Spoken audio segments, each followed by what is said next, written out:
Bismillahirrahmanirrahim. Assalamualaikum warahmatullahi wabarakatuh. Alhamdulillahi wa kafa.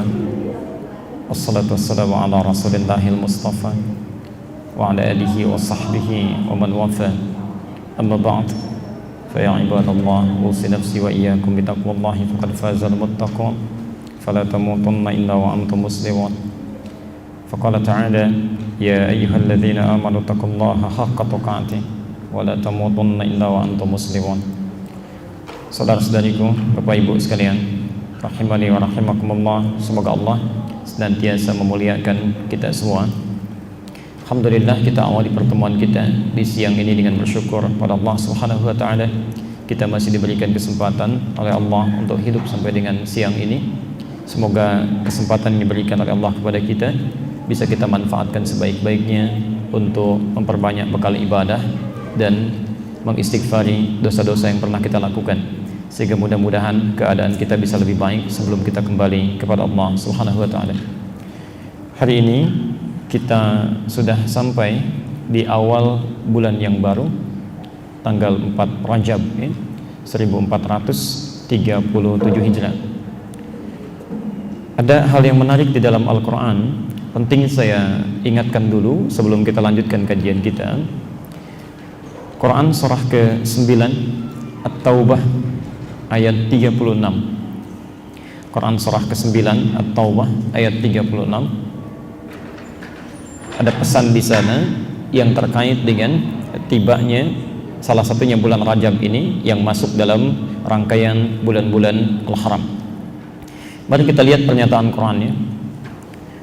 Inna iddatasy syuhuri 'indallahi 12 syahran fi kitabillah. Kata Allah, sungguh jumlah bilangan bulan itu di sisi Allah yang telah ditetapkan dalam kitabnya itu ada 12 bulan dalam setahun. Ada dua jenis kata yang diterjemahkan dengan kata bulan di dalam terjemahan.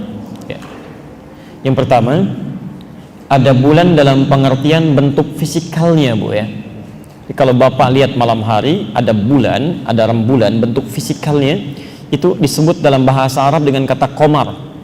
Ya, qamarun. Ya. Misal ditemukan di Quran surah ke-10 ayat ke-5, ya. Di Quran surah Yunus ayat yang ke-5.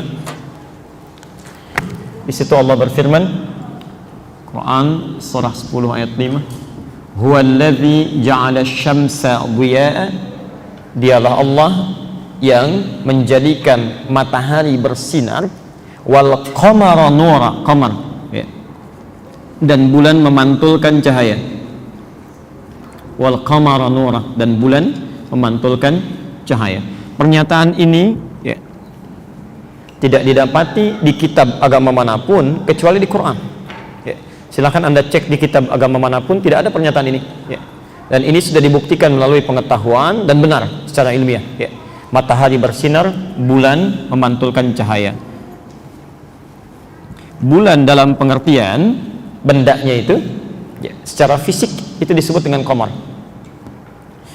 Tapi kalau Anda ingin mengistilahkan bulan dalam arti hitungan waktu selama 4 pekan itu, ya, 29 sampai dengan 30 hari itu, ya, maka bahasa Arabnya disebut dengan syahrun. Syahrun, ya. Jamaknya disebut dengan syuhur atau ashhur, ya. Pelan-pelan. Jadi kalau hitungannya bisa dihitung dengan jari di bawah 5, misal 3, 4 ya, 3, 4, 5 itu jamaknya kata syahrun, ya, dijamakkan dalam bentuk ashhur. Ashhur.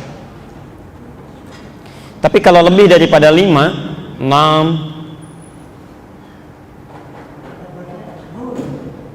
apa? Oh, nanti kita buka sesi ya. Baik. Sahur itu hal yang lain ya. Jadi cuma ada 2 jamak dalam bahasa Arab ya. Beda antara sahur dengan syuhur, itu lain ya. Kalau sahur pakai hak kecil nanti. pakai H kecil ya. Itu jamak dari kata sahara, jamaknya disebut ashar. Aktivitas yang dilakukan di waktu ashar disebut dengan sahur. Quran surah 51 ayat 18 ya. Saya harap nanti tidak dipotong dulu ya, supaya tidak terputus nanti. Pelan-pelan. Lihat sini. Shin, ha besar, ra ya, syahron. Ini bentuk tunggalnya. Kalau bentuk jamaknya, bentuk plural ya. Misal yang lebih daripada satu tapi kurang dari 5 ya. Misal 2, 3 ya, 4, 5 itu dijamakkan dalam bentuk ashhur. Misal bulan haji puncaknya di bulan Dzulhijjah. Puncaknya bulan Dzulhijjah. Tapi persiapannya di bulan Syawal sudah mulai ya. Nanti insya Allah gelombang pertama yang berangkat itu ya, untuk berhaji akhir Syawal sudah mulai berangkat ya. Karena itu bulan-bulan ini disebut dengan bulan-bulan haji ya. Dari mulai Syawal, Dzulqa'dah, Dzulhijjah ya. Di berapa bulan itu? 3 ya. Syawal, Dzulqa'dah, Dzulhijjah. Turun ayat Quran surah kedua Al-Baqarah. Quran surah 2 Al-Baqarah ayat 197 ya. Posisi sebelah kanan paling atas ya. Al-hajju ashhurum ma'lumat ya. Ibadah haji itu pemberangkatannya akan dimulai pada bulan-bulan yang sudah diketahui. Dari mulai Syawal itu ya. Syawal, Dzulqa'dah, Dzulhijjah. Pakai ashhur. Pelan-pelan.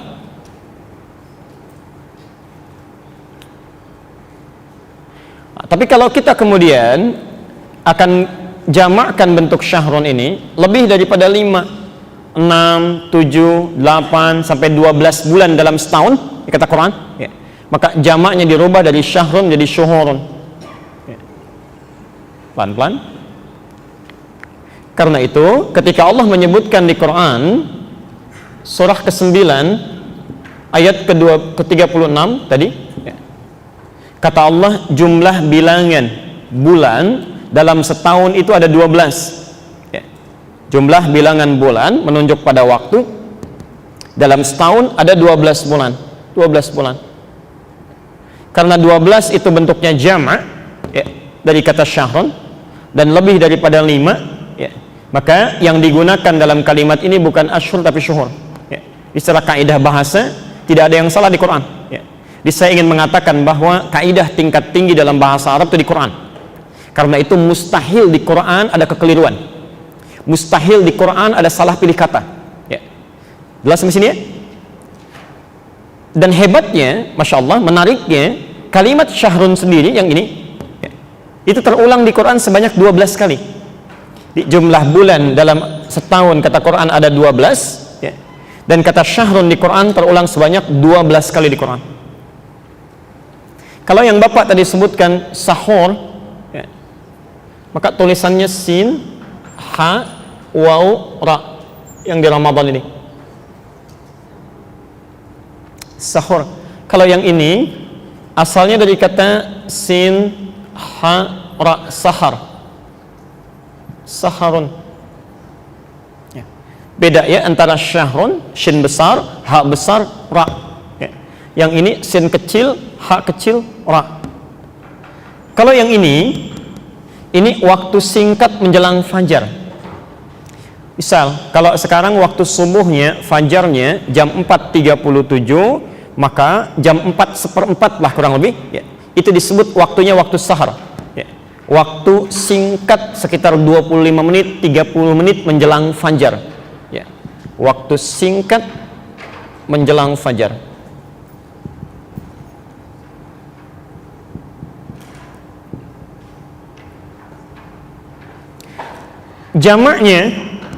Jamaknya itu disebut dengan ashar. Beda dengan ini. Ya. Kalau ini ashhur, ini asharun. Ya. Asharun. Ini jamaknya. Pelan-pelan. Aktivitas yang dilakukan di waktu sahar, ya. Jadi kalau bapak ibu sempat bangun di waktu sahar, ya, menjelang fajar misalnya, atau setelah selesai tahajud kita tuntas, fajar belum datang, itu kita masih di waktu sahar ya. Nah, aktivitas yang kita lakukan di waktu sahar itu namanya sahur. Ya, namanya sahur. Sahurun.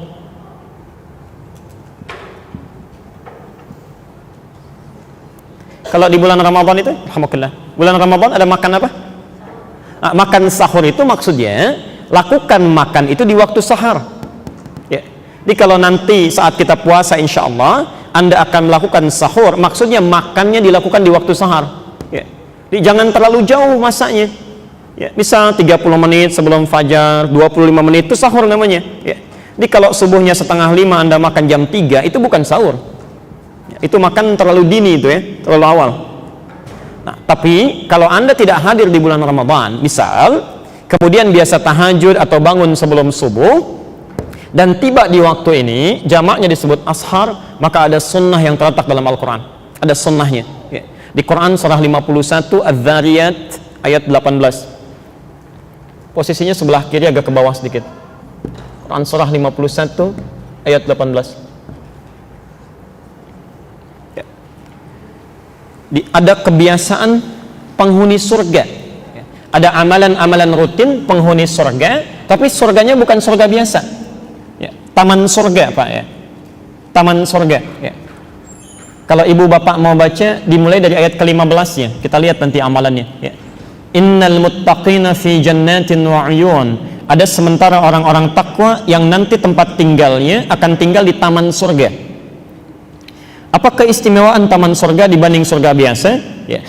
Kalau surga biasa, Anda butuh sesuatu ya, yang kelas standar itu. Nanti kita lihat ayat-ayatnya di Quran di lain kajian ya. Ya. Itu yang melayani namanya pelayan surga. Wildanun mukhalladun. Ya. Jadi kalau Anda yang ikhwan laki-laki dilayani oleh bidadari-bidadari surga. Ya. Kalau ibu dilayani oleh pangeran-pangeran surga, namanya wildanun mukhalladun. Ya. Kata Allah, Anda mau minum saja bi aqwabi wa abariqa wa ka'sin min ma'in, itu membawakan gelasnya saja terbuat dari lapisan emas, dihiasi dengan mutiara-mutiara yang sangat berkilau, yang belum pernah kita lihat saat di dunia, belum pernah kita dengar, belum pernah kita bayangkan dalam benak kita itu. Ma la 'ainun ra'at wa la udhunun sami'at wa la khatara 'ala qalbi bashar. Itu surga biasa. Tapi taman surga tidak. Yang memberi langsung Allah. Langsung Allah. Dan kun fayakun, tidak perlu dibayangkan, langsung ada ya. Akhidhina ma atahum rabbuhum. Langsung mendapatkan apapun yang dia inginkan, Allah yang berikan. Ya. Apa amalannya saat di dunia sehingga dia bisa sampai ke surga tingkat itu? Ya. Innahum kanu qabla dzalika muhsinin. Mereka itu saat di dunianya orang-orang muhsin, amalannya satu, ayat 17-nya, kanu qalila minal laili ma yahja'un. Mereka saat di dunia itu, ini redaksi Quran ya, saat di dunianya sedikit tidurnya, sedikit tidurnya ya. Dia sering bangun malam gitu ya, sering bangun malam, sering tahajud. Di ahli akhirat taman surga sedikit tidur ya, ahli dunia sedikit-sedikit tidur ya. Time. Ahli akhirat sedikit makan, ahli dunia sedikit-sedikit makan ya. Time. Nah yang menarik begini, lalu dia bagi dua. Setelah selesai tahajud menjelang fajar, wabil ashari, nah itu tadi pertanyaannya, wabil ashari, dan di waktu-waktu sahar menjelang fajar, hum yastaghfirun, mereka banyak beristighfar kepada Allah, ingat dosa-dosanya ya. Ya Allah, astagfirullah, astagfirullah, dia tangisi dosanya itu ya. Dia takut kalau kemudian beraktivitas masih membawa dosa ya. Dosa hari kemarin belum diampuni, sekarang sudah mau berdosa lagi ya. Jelas Pak ya? Sampai sini ya. Baik. Nah kita kembalikan dulu, tadi saya jawab dulu pertanyaan yang ditanyakan. Jadi maaf Bu ya, Pak ya, kalau sadar masih ada dosa dibawa sampai dengan hari ini, maka setidaknya jadilah orang cerdas, banyak beristighfar ya. Nabi saja yang dijamin masuk surga, dijaga dari kesalahan, surga tingkat tinggi, itu diriwayatkan minimal masih beristighfar kepada Allah 70 kali sebelum tidurnya, masih beristighfar. Maka kita yang bukan Nabi, bukan Rasul, yang tidak bebas dari dosa, yang belum jelas surganya, masih menegangkan hisabnya, seharusnya lebih banyak daripada yang dilakukan oleh Nabi SAW. Saya kembalikan ke sini. Kata Quran, setahun itu ada 12 bulan ketetapan Allah. Minha arba'atun hurum. Dari 12 ini ada 4 bulan yang langsung disebut oleh Quran dengan namanya bulan hurum. Oh, hati-hati ya. Minha arba'atun hurum. Dari 12 ini ada 4 yang disebut dengan bulan hurum.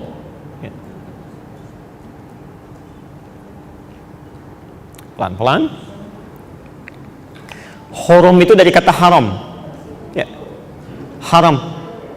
Haram itu yang diharamkan, yang tidak boleh dilakukan, yang harus ditinggalkan, itu haram namanya. Ya. Pelan-pelan. Disebut bulan hurum seakan-akan memberikan isyarat kepada kita, kalau Anda sudah tiba di bulan-bulan ini, 4 bulan ini khususnya, maka diminta oleh Allah, kita diminta oleh Allah Subhanahu wa taala untuk mulai meninggalkan segala yang diharamkan oleh Allah Subhanahu wa taala. Jangan melakukan maksiat. Cepat introspeksi diri, evaluasi. Sudah berapa banyak dosa dikerjakan sampai tiba di bulan ini? Ya. Saking sayangnya Allah, ada orang diwafatkan sebelum datang bulan ini, kita masih dihidupkan sampai ke salah satu di bulan ini. Saking sayangnya Allah untuk mengampuni dosa-dosa kita. Ya. Ya. Pelan-pelan dulu sebentar. Sebelum diteruskan ayatnya, kita bertanya, ya Allah, apa saja yang 4 bulan ini? Ya. Baik, mari kita tanya pada Rasulullah SAW. Ya. Dijawab oleh Nabi SAW yang 4 ini di hadis riwayat Al-Bukhari dari Abu Bakrah, nomor hadis 3197. Nomor hadis 3197. Nanti saya bacakan hadisnya. Nanti kalau mau dicari hadisnya, cari di kitab hadis ya. Jangan cari di Google, nanti takutnya beda gitu ya. Nggak ketemu nanti. Baik. Saya pernah ditanya, Ustadz kenapa nomornya beda? Oh, antum cari di mana? Di Google, ini nggak sama ya. Baik, coba cek dulu di kitabnya, pelajari dulu. Saya bacakan hadisnya. Az-zamanu, kata Nabi, qad istadara kahayati. Waktu itu, waktu diciptakan oleh Allah akan terus berputar, tidak berulang. Ya, tidak berulang. Jadi mohon maaf ya, mohon izin, kalau Anda misalnya, maaf, tertinggal salat sunnah 2 rakaat sebelum subuh tadi, ya, sebelum subuh, itu tidak bisa mengerjakannya lagi. Untuk esok hari tidak, itu sudah berbeda.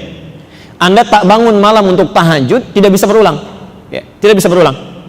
Kita hanya bisa menyiapkan untuk mengerjakannya yang malam nanti. Itu pun kalau hidup nanti. Ya. Kalau wafat sudah selesai. Ya. Jadi dalam kaidah ibadah itu, kalau Anda punya kesempatan untuk berbuat baik, mengerjakan satu ibadah, jangan tunda. Jangan tunda. Karena dia belum tentu bisa berulang, dan yang akan datang belum tentu kita dapatkan. Ya. Jelas sampai sini ya? Ya. Anda punya kesempatan infak misalnya. Ya. Saking sayangnya Allah didekatkan pada amalan ibadahnya. Ya. Lalu Anda tunda-tunda, sifatnya bisa tidak terjadi. Ya. Dan saat Anda tak mampu melakukannya, maaf, dia tidak berulang, yang kemudian belum tentu didapatkan. Ya. Jelas sampai sini? Ya. Yauma khalaqas samawati wal ard, sejak mulai langit dan bumi diciptakan, sama dengan ayat ini. Ya. Kemudian as-sanatu 12 syahran. Dan dalam peredaran waktu ini, dalam setahun kata Nabi, itu ada 12 bulan. Ya. Minha arba'atun hurum. Dari 12 ini ada 4 bulan hurum. Tadi saya tuliskan. Ya. 1 kata Nabi, namanya Dzulqa'dah. Oh, hati-hati ya. Maaf sebentar. Bukan Dzulqa'dah, bukan Dzulqa'idah, dan bukan Dzulqa'idah, ya. Tapi Dzulqa'dah. Tulisannya sama ya. Kata Nabi, thalatha mutawaliyah, dari 4 bulan ini 3 berurutan. Ya. 1 disebut dengan Dzulqa'dah. Qa'dah. Yang kedua Dzulhijjah. Dzulhijjah.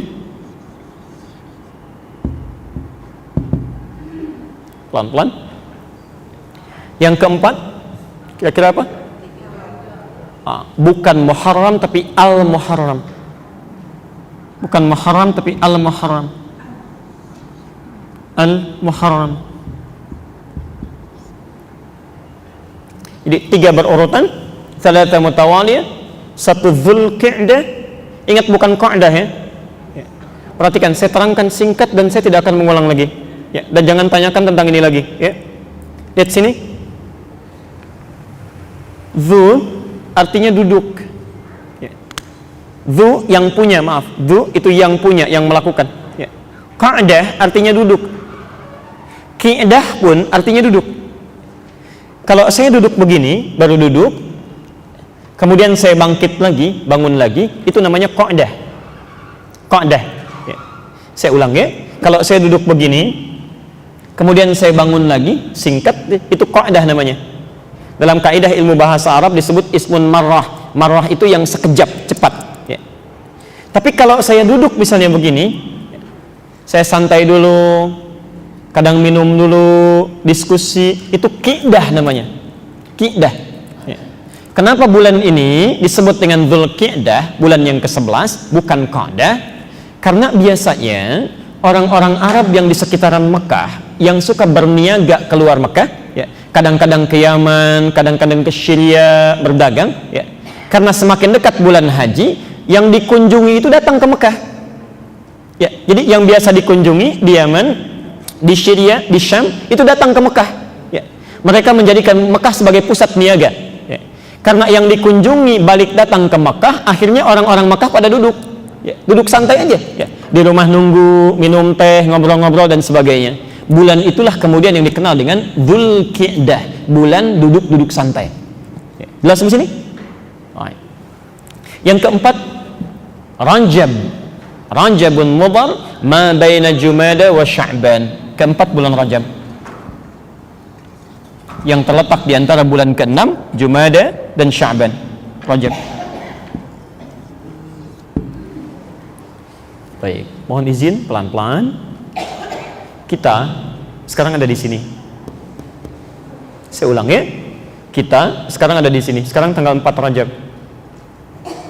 Baik. Saya resum kembali. Kata Allah, 1 tahun ada 12 bulan. Dari 12 bulan ini ada 4 namanya bulan haram. Bulan yang tidak boleh kita bermaksiat di dalamnya. Bulan yang harus berevaluasi berapa dosa yang sudah kita kumpulkan sampai di hari itu. 4 bulan ini kata Nabi, 3 berurutan, Dzulqi'dah, Dzulhijjah, Al-Muharram. 1 terpisah dari yang 3 ini, Rajab. Nah sekarang kita berada di bulan ini. Baik, kita teruskan dulu ayatnya, Quran surah 9 ayat 36. Ya Allah, kalau kami ingin berevaluasi diri, meninggalkan maksiat, apa yang pertama kali mesti kami lakukan? Ya. Kita lihat ujung ayatnya dan kita berhenti di sini, kita sambungkan pada kajian kita.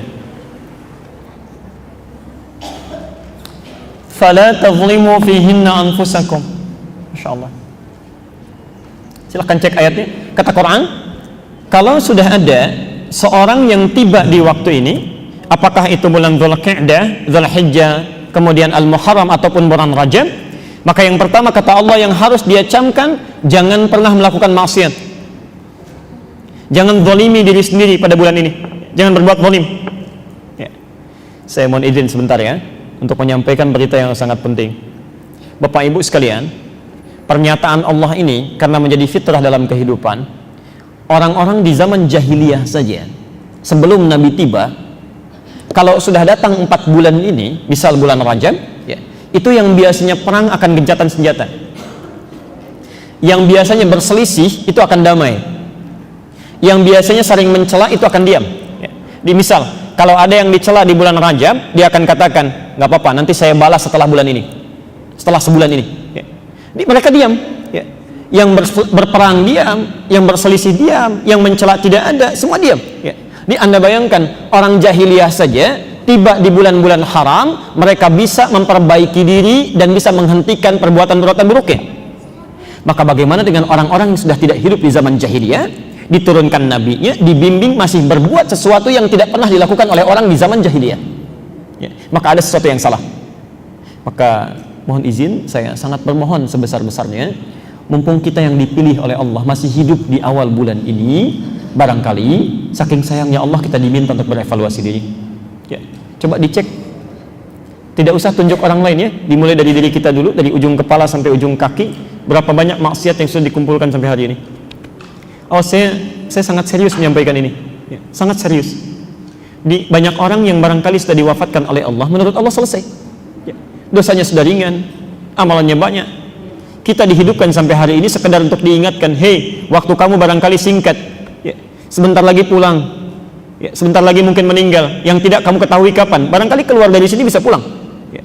Karena itu saat Allah memberikan kesempatannya, tolong jangan sia-siakan, ya. Cobalah Anda diam sejenak, kemudian beristighfar kepada Allah, ingat dosa-dosa kita. Maaf, berapa kali mata ini salah pandang, berapa kali lisan salah bertutur, barangkali Anda yang jadi suami berapa kali telah marah pada yang tidak pada tempatnya, keliru berucap, ya. Ibu yang jadi istri berapa kali wajahnya tidak menyenangkan, ya, pikiran yang buruk terhadap suaminya, pada anaknya, pada tetangganya. Yuk, sebelum diwafatkan coba ingat-ingat dulu itu, ya. Belajar untuk menangis, ya, jangan terlalu banyak tertawa, belajar untuk menangis. Coba malam ini menangis, ya. Tak mampu besok, tak mampu lagi besok, ya. Kalau tidak mampu lagi, coba tangisi diri kita yang belum bisa menangis, ya. Itu insya Allah ada kebaikan-kebaikan bisa didapatkan, ya. Mudah-mudahan Allah jadikan kita termasuk orang-orang baik yang punya kesempatan untuk memperbaiki diri, ya. Saya pekan lalu sempat di Tanah Kusir. Alhamdulillah Allah berikan macet itu pas dekat pemakaman itu, ya. Alhamdulillah sekitar 15 menit. Saya lihat ke kiri begini, ya. Begitu lihat ke kiri saya berpikir, Allahu Akbar, apa yang telah saya lakukan, ya. Mengapa manusia banyak mengumpulkan tanah yang luas, tempat yang luar biasa, bangunan yang tinggi, ternyata ketika pulang, ya, dicari-cari 200 meter yang ada 2 meter pun tidak, ya, 2 meter pun tidak, ya. Cari tempat-tempat yang tinggi, rumah yang mewah, begitu pulang begitu sederhananya.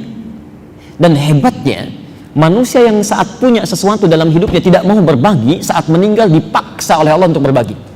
Ini kamu yang sangat eksklusif tinggal di komplek itu, yang tidak mau melihat pada yang lainnya, tidak mau berbagi, saya tempatkan di satu tempat yang berbagi dengan yang lainnya, cuman 2 meter, 2 meter, 2 meter, dempetnya luar biasa, ya. Apa yang telah Anda lakukan, ya. Dan hebatnya saat melihat ke sisi kanan, Masya Allah, Allah perlihatkan ada sekelompok orang membawa buah-buahan, ya. Ada yang bawa jeruk, bawa apel, disimpan di atas makamnya, nyalakan satu dupa, dia lihat begini. Itu saya perhatikan betul momen itu, saya tunggu-tunggu beberapa menit. Allahu Akbar, ternyata yang mau dikasih buah di dalam itu nggak keluar, Bu, nggak keluar. Dia buka, terima kasih, diambil misal, ya. Dan yang lihat itu cuma bengong aja, Pak, lihat begini tuh. Ternyata betul kata Quran, kalau sudah kita masuk ke dalamnya nggak akan bisa keluar. Paling-paling cuma berharap, farji'na na'mal salihah inna muqinun, ya Allah tolong kembalikan kami, beri kesempatan sedikit saja, kami yakin sekarang engkau benar, ya. Mumpung sekarang masih diberi kesempatan, coba perbaiki, ya. Cobalah belajar pada anak-anak Palestina itu, ya. Anak-anak Libya, anak-anak Syria. Kenapa diwafatkan masih kecil-kecil itu, 4 tahun, 5 tahun, 6 tahun. Anda jangan hanya menghadirkan kasihan mereka, barangkali kita yang dikasihani itu, ya. Itu anak-anak di sana, informasi saja, ya, 4 tahun, 5 tahun itu rata-rata, Bu, hafal Quran, ya. Paling minimal paling setengah Quran, 10 juz, 15 juz itu, ya. Makanya Allah sayang pada mereka. Nah, kamu capek hidupnya, sudah sesuai dengan ajalnya, sudah selesai, pulang, sini, pulang. Kamu makan roti setengah juga kadang-kadang dibagi 16 orang, saking gak ketemunya puasa berhari-hari, kan? Penghafal Quran. Kata Allah, jangan lama-lama lah, jangan lama-lama, capek hidup kamu, pulang sini, nikmati alam kubur yang ada di Quran surah ketiga Ali Imran ayat 169 sampai 171 itu. Cepat pulang, ya. Makanya mereka sudah belajar, ya. Yang kasihan itu kita, diberikan 40 tahun, 50 tahun, 60 tahun, jangankan menghafal Quran, kadang sehari untuk lihat Quran saja mungkin belum sempat, ya. Yang matanya masih bisa maksiat, ya. Yang baru bangun tidur sudah dengar yang salah, sudah bicara yang keliru, sudah melihat yang dilarang, itu yang berbahaya, ya. Anda yang seringkali mempelajari urusan dunia, malam pertama di dunia, coba cek persiapan Anda malam pertama di alam kubur. Apa kira-kira yang terjadi? Saat diantarkan dengan banyak orang, ditinggalkan sendirian, suasana tidak ada yang menemani, ya. Masya Allah, ayo coba disiapkan, ya. Kita, demi Allah saya katakan, belum bisa menjamin besok hidup hingga esok hari, ya. Ya, kalau sudah tahu hidup kita tidak aman, maka setidaknya di bulan ini ayo kita mulai perbaiki diri kita, ya. Dan cara terbaik, sumber untuk memperbaiki diri adalah memperbaiki keadaan hati kita, karena semua perilaku buruk itu bersumber dari hatinya, ya. Kata Nabi SAW, inna fil jasadi mudghah idza salahat salahal jasadu kulluh wa idza fasadat fasadal jasadu kulluh ala wahyal qalbu, ya. Sungguh di dalam tubuh setiap manusia itu ada segumpal daging sekunyahan saja, ya, tapi sangat menentukan keadaan perilakunya, sifat dan sikapnya. Kalau itu baik maka akan baik semua sifat dan sikapnya, dan kalau itu buruk, maaf, maka akan buruk semua sifat dan sikapnya. Itulah hati dan kajian kita adalah kajian tentang bagaimana menyucikan keadaan hati kita sehingga ketika pulang berada dalam keadaan bersih, ya. Baik, mari kita teruskan bahasan kita dalam kajian tazkiyatun nafas, ya. Metode untuk bisa membersihkan keadaan diri dan hati kita. Hari ini kita akan teruskan membahas penyakit yang pertama, ya, masih dalam bahasan penyakit al-kibru atau sifat sombong. Saya sudah tepati janji saya, ya, untuk membawakan resumnya, ya. Jadi jangan khawatir kalau Bapak Ibu tertinggal dalam mencatat, ya. Saya bawakan 3 lembar, ya. Dan sesuai janji saya ini masih asli, masih orisinil, ya. Masih berbahasa Arab tuh, ya. Baik. Insyaallah. Ya karena nabinya orang Arab, ya. Baik, Qurannya bahasa Arab, hadisnya bahasa Arab, ya. Jadi saya tulis dalam bahasa aslinya, ya. Baik. Dan kita bahas dalam uraiannya dengan bahasa Indonesia supaya nanti punya 2 manfaat, ya. Anda paham bahasa Arab dan insyaallah juga paham tentang isinya. Nanti bisa diperbanyak, ya, insyaallah. Baik, tolong fokus sebentar, saya ingatkan dulu. Kajian tazkiyatun nafas terbagi pada 2 inti, ya. Saya ingin ingatkan dulu, nanti baru saya sambungkan ke sini, ya. Inti pertama itu membahas tentang aspek pencegahan, ya. Saya ulang, membahas tentang aspek pencegahan, ya. Ini telah saya terangkan hanya untuk sekedar mengingatkan kembali saja, ya. Misal begini, ada penyakit iri hati, ya. Sebelum sampai ke dalam hati, ya, pertanyaan pertama yang diajukan oleh Al-Quran adalah kenapa penyakit itu bisa masuk ke hati? Kalau kita bisa cegah penyakitnya, kenapa harus kita obati? Kalau Bapak Ibu bisa mencegah dari penyakit flu, kenapa harus berobat dari penyakit flu? Ya, cegah aja dulu, ya. Kalau bisa mencegah penyakit demam berdarah, kenapa harus diobati penyakit DBD-nya? Ya. Maka penyakit hati pun itu bisa dicegah, ya. Anda cegah ini, Anda tidak akan terjangkiti, ya. Baik, bahasan pertama ini sudah kita tuntaskan. Anda yang belum sempat melihat atau mempelajarinya bisa kemudian dilihat rekaman pelajaran kita yang sebelumnya, ya. Yang kedua, ini yang jadi masalah. Kalau perisai tubuh kita terlalu lemah, kemudian tidak sanggup mencegah penyakit untuk masuk ke dalam hati, ya, sampai tiba-tiba berkumpul, marah masuk, ya, padahal sebelumnya bisa dicegah. Iri hati masuk, dendam masuk, bagaimana cara membersihkannya, ya, mengeluarkannya, ya. Itu inti kajian yang kedua, ya. Kedua-duanya ilmunya disebut dengan ilmu tazkiyatun nafas. Bagian pertama telah kita selesaikan, bagian keduanya kita sudah bahas di pertemuan lalu, satu penyakit dan itu bagian terkecilnya, ya. Sekarang kita akan teruskan mengeluarkan penyakit sombong atau al-kibru. Sombong atau al-kibru. Pelan-pelan, ya. Awas, hati-hati, ya. Nanti kita deteksi pada diri kita, jangan-jangan masuk di siang ini kita bawa penyakitnya, cepat keluarkan, ya. Pelan-pelan. Sesi lalu kita sudah jelaskan apa itu sombong dan ibu bapak sudah catat. Kita juga sudah pelajari dari mana asalnya penyakit sombong ini sampai dibawa oleh setan, ya, dibawa oleh iblis, ya. Sekarang yang akan kita pelajari setelah tahu apa itu sombong, bagaimana dia datang, ya. Sekarang tugas kita untuk mempelajari bagaimana cara kita mengetahui orang-orang yang terjangkit oleh penyakit sombong ini, ya. Materi hari ini dawafi'ul kibri, sebab-sebab penyakit sombong, ya. Sebab penyakit sombong atau faktor yang menyebabkan datangnya penyakit sombong.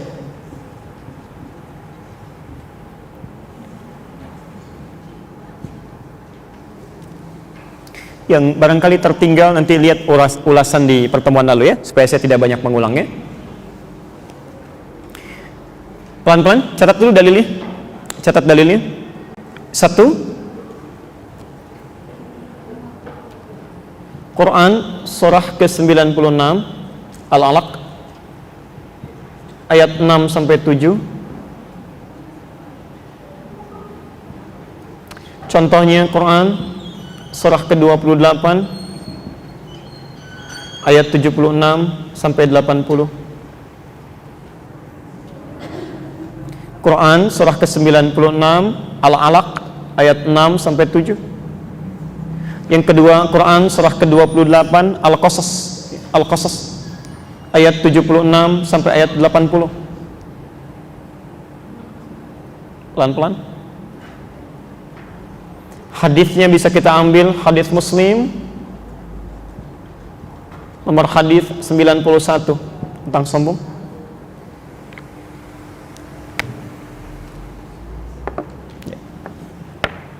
Kita ambil ini saja dulu, nanti seterusnya kita bisa kembangkan ya. Pelan-pelan. Saya tegaskan lagi kata Nabi sallallahu alaihi wasallam, al-kibru, sombong itu ya, hadis Muslim nomor hadis 91. Kata Nabi, al-kibru, sombong itu gitu ya, batarul haqqi wa ghamtun nasi. Ya. Batarul haqqi, mengingkari satu kebenaran. Saya mulai dari sini dulu. Batarul haqqi, menolak kebenaran. Batarul haqqi, menolak kebenaran ya. Wa ghamtun nasi, dan merendahkan orang. Wa ghamtun nasi, dan merendahkan orang. Ciri orang sombong cuma dua kata Nabi ya. Hati-hati kalau Anda, maaf ya sebelumnya, merasa hadir dalam diri kita satu di antara dua sifat ini, maka kita sedang terjangkiti penyakit sombong ya. Nanti kita belajar sebabnya apa dan bagaimana cara bisa mengobatinya ya. Satu kata Nabi ini, batarul haqqi, menolak kebenaran, menolak sesuatu yang sudah jelas benarnya ya. Di pertemuan lalu sudah saya jelaskan ya, ada dua jenis kata benar ya. Satu disebut dengan as-sidqu, as-sidqu. Yang kedua disebut dengan al-haqqu. Ya. Kalau sidqun itu artinya kebenaran yang masih diragukan sementara orang. Ya.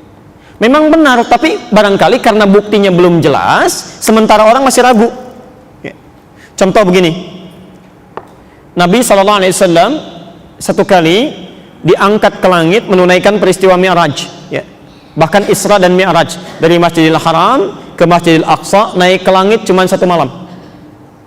Kemudian disampaikan informasinya, kata Nabi, saya baru naik ke langit tadi malam ya. Di Masjidil Haram ke Masjidil Aqsa, naik ke langit tadi malam, balik lagi ke Mekah ya. Saat belum ada Apollo, tidak ada kendaraan seperti saat ini, ada seseorang mengatakan saya pergi ke Masjidil Aqsa, ke langit cuma semalam. Kalau Bapak Ibu hadir dalam peristiwa itu, kira-kira percaya nggak? Wah, okay? Umumnya orang tidak percaya ya, karena buktinya belum jelas ya, buktinya belum jelas.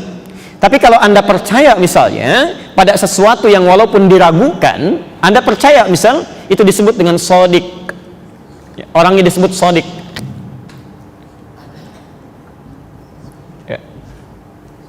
Lalu Anda benarkan, walaupun ada sedikit ketidakyakinannya, tapi Anda benarkan, itu shodiq namanya. Tapi kalau Anda yakin, seyakin-yakinnya, bahkan mengabaikan segala faktor yang diucapkan orang itu, saya yakin betul ya. Ada seseorang dijemput oleh Abu Jahal, dikisahkan, namanya Abu Quhafah ya. Dikisahkan, ini ada sesuatu yang terjadi katanya ya. Apa itu? Ikut saja, ikut ya. Begitu didekatkan pada Nabi Muhammad, dengar, ini ada pernyataan Muhammad SAW ya. Disebutkan oleh Nabi, apa yang terjadi? Saya barusan tadi malam pergi dari Masjidil Haram ke Masjidil Aqsa, diperjalankan, naik ke langit kata Nabi, turun lagi ke sini ya. Kata orang ini, jangankan beliau mengatakan demikian, kalaupun Muhammad mengatakan sekarang di balik bukit ada musuh akan menyerang kita saat ini, dan tidak terbukti benar ada musuh, saya tetap akan percaya dia, saya tetap akan percaya. Orang ini namanya Abu Bakar, Abu Quhafah. Nah, orang-orang yang yakin pada sesuatu walaupun dia tidak melihat buktinya sama sekali, itu disebut dengan siddiq namanya. Siddiq. Sejak saat itulah diletakkan nama Siddiq pada nama beliau itu, Abu Bakar As-Siddiq. Karena orang ini selalu yakin kepada Rasulullah sekalipun bukti-buktinya bagi sementara orang belum nampak meyakinkan. Ya. Ini yang paling disayang oleh Nabi, sahabat ini. Ya. Masya Allah, saat hijrah ke Madinah, beliau yang dipilih menemani ya, padahal ada Ali menantunya di rumah Nabi saat itu, sedang diincar, sedang dikepung luar biasa ya. Ada Abu Bakar, ada Ali, ada Rasulullah. Kata Rasulullah, Ali, kamu tidur di tempat tidur saya, gantikan. Abu Bakar, ikut saya hijrah. Tidak banyak orang tahu di perjalanan, Bapak Ibu sekalian, itu kisahnya cuma menemani saja. Padahal itu orang paling gelisah, Pak, Bu. Di jalan kadang ke depan, kadang ke belakang, ke kanan, ke kiri. Kata Rasulullah, kamu apa yang kamu lakukan? Kata Abu Bakar, saya ke depan karena saya khawatir ada anak panah tiba-tiba melesat di depan, biar saya kena duluan. Saya ke belakang karena saya khawatir ada tombak di belakang yang akan menombak Anda, maka saya akan jadi perisai, biar saya duluan. Bahkan sampai di Gua Thurnya itu, di Gua Thur itu tidak langsung masuk, Bu. Jadi kalau misalnya Anda umrah, jalan-jalan ke sana, Anda lihat, itu beliau yang pertama kali melemparkan batu ke dalamnya. Kata Rasulullah, "Madza taf'al?" Apa yang kamu lakukan? Saya ingin memastikan apakah di gua itu aman atau tidak. Sebelum masuk, jangan dulu ya Rasulullah, saya duluan katanya. Tangannya dimasukkan dulu begini.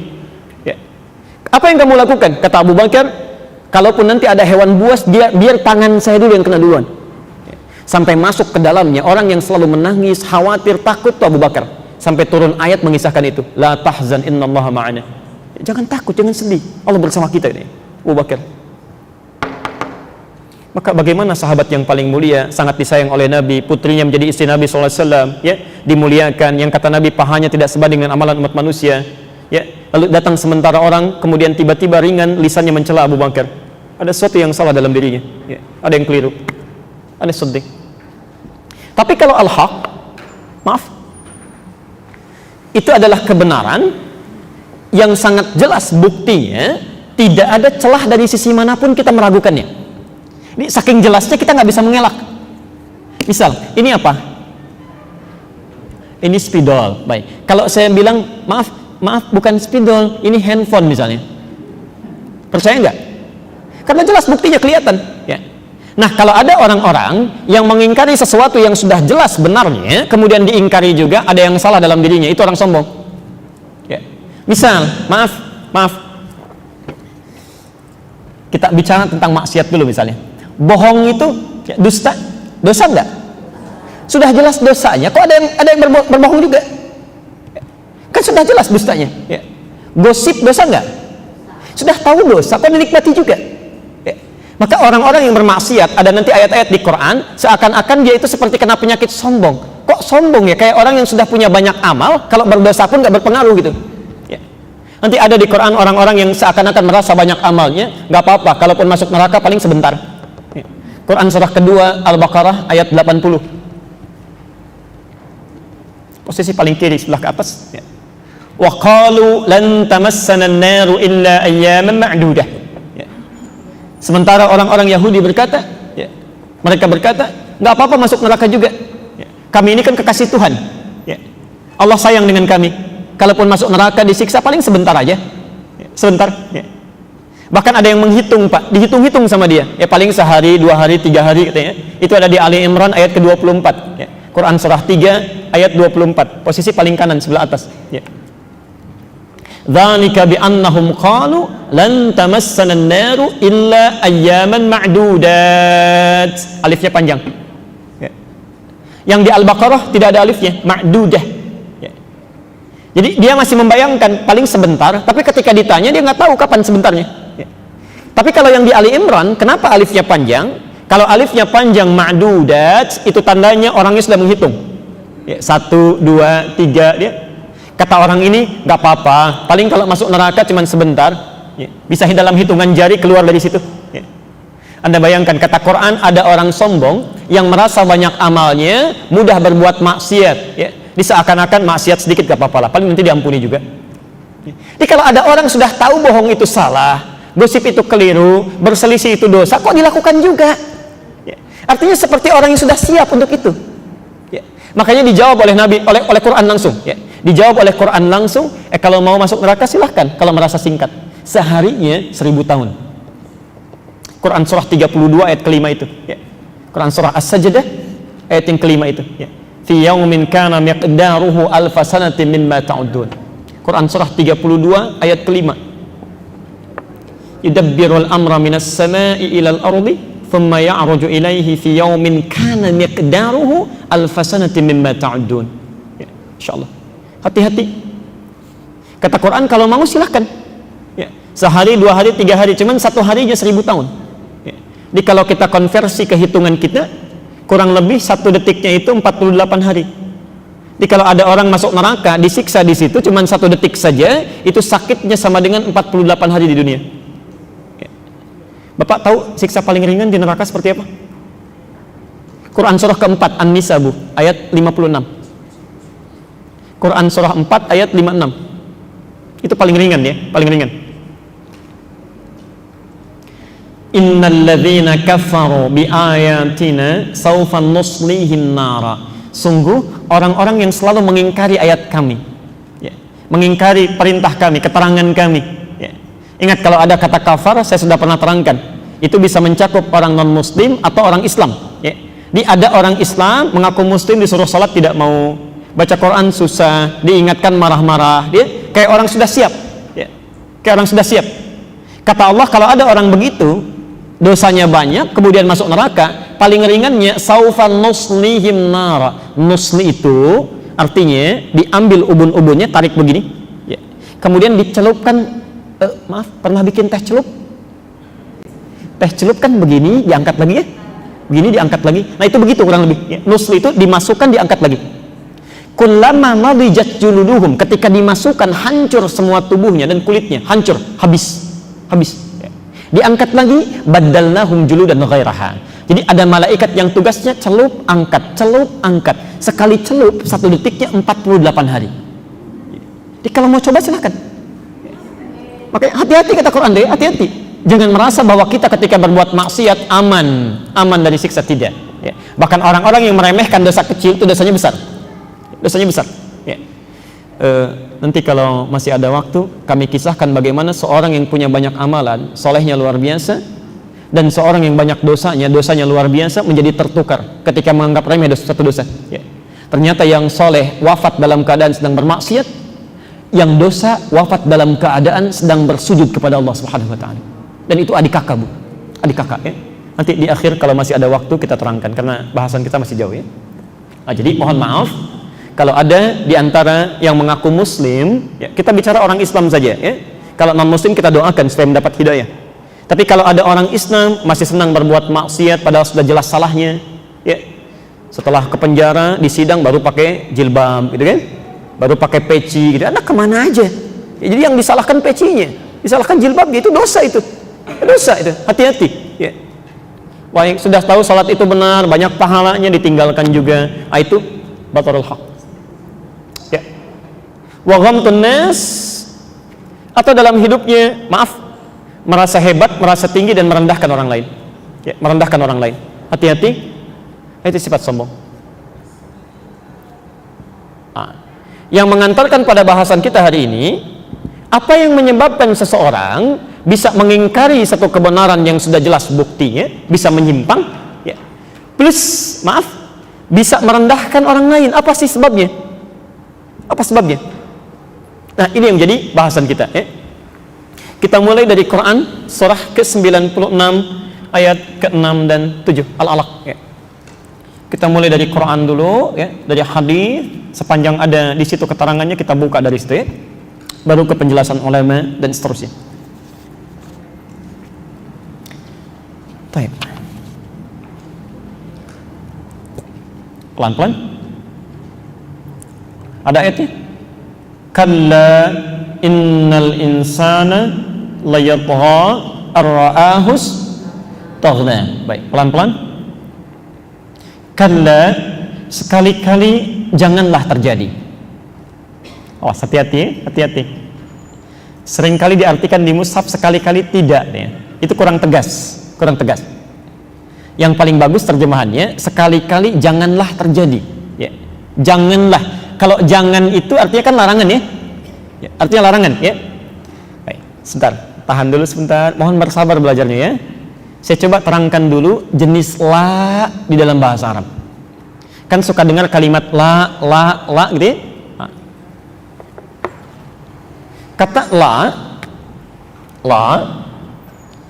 di dalam bahasa Arab itu setidaknya umumnya memiliki 3 arti, 3 makna. Baik.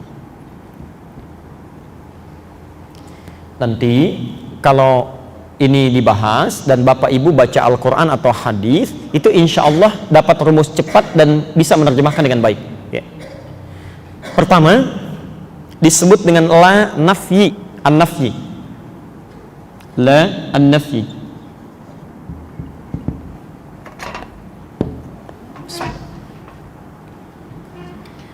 Apa itu la nafyi? Ya. La nafyi itu la yang fungsinya untuk meniadakan sesuatu, menafikan, sudah jadi bahasa Indonesia. Ya. Menafikan, meniadakan, menafikan sesuatu. Pelan-pelan.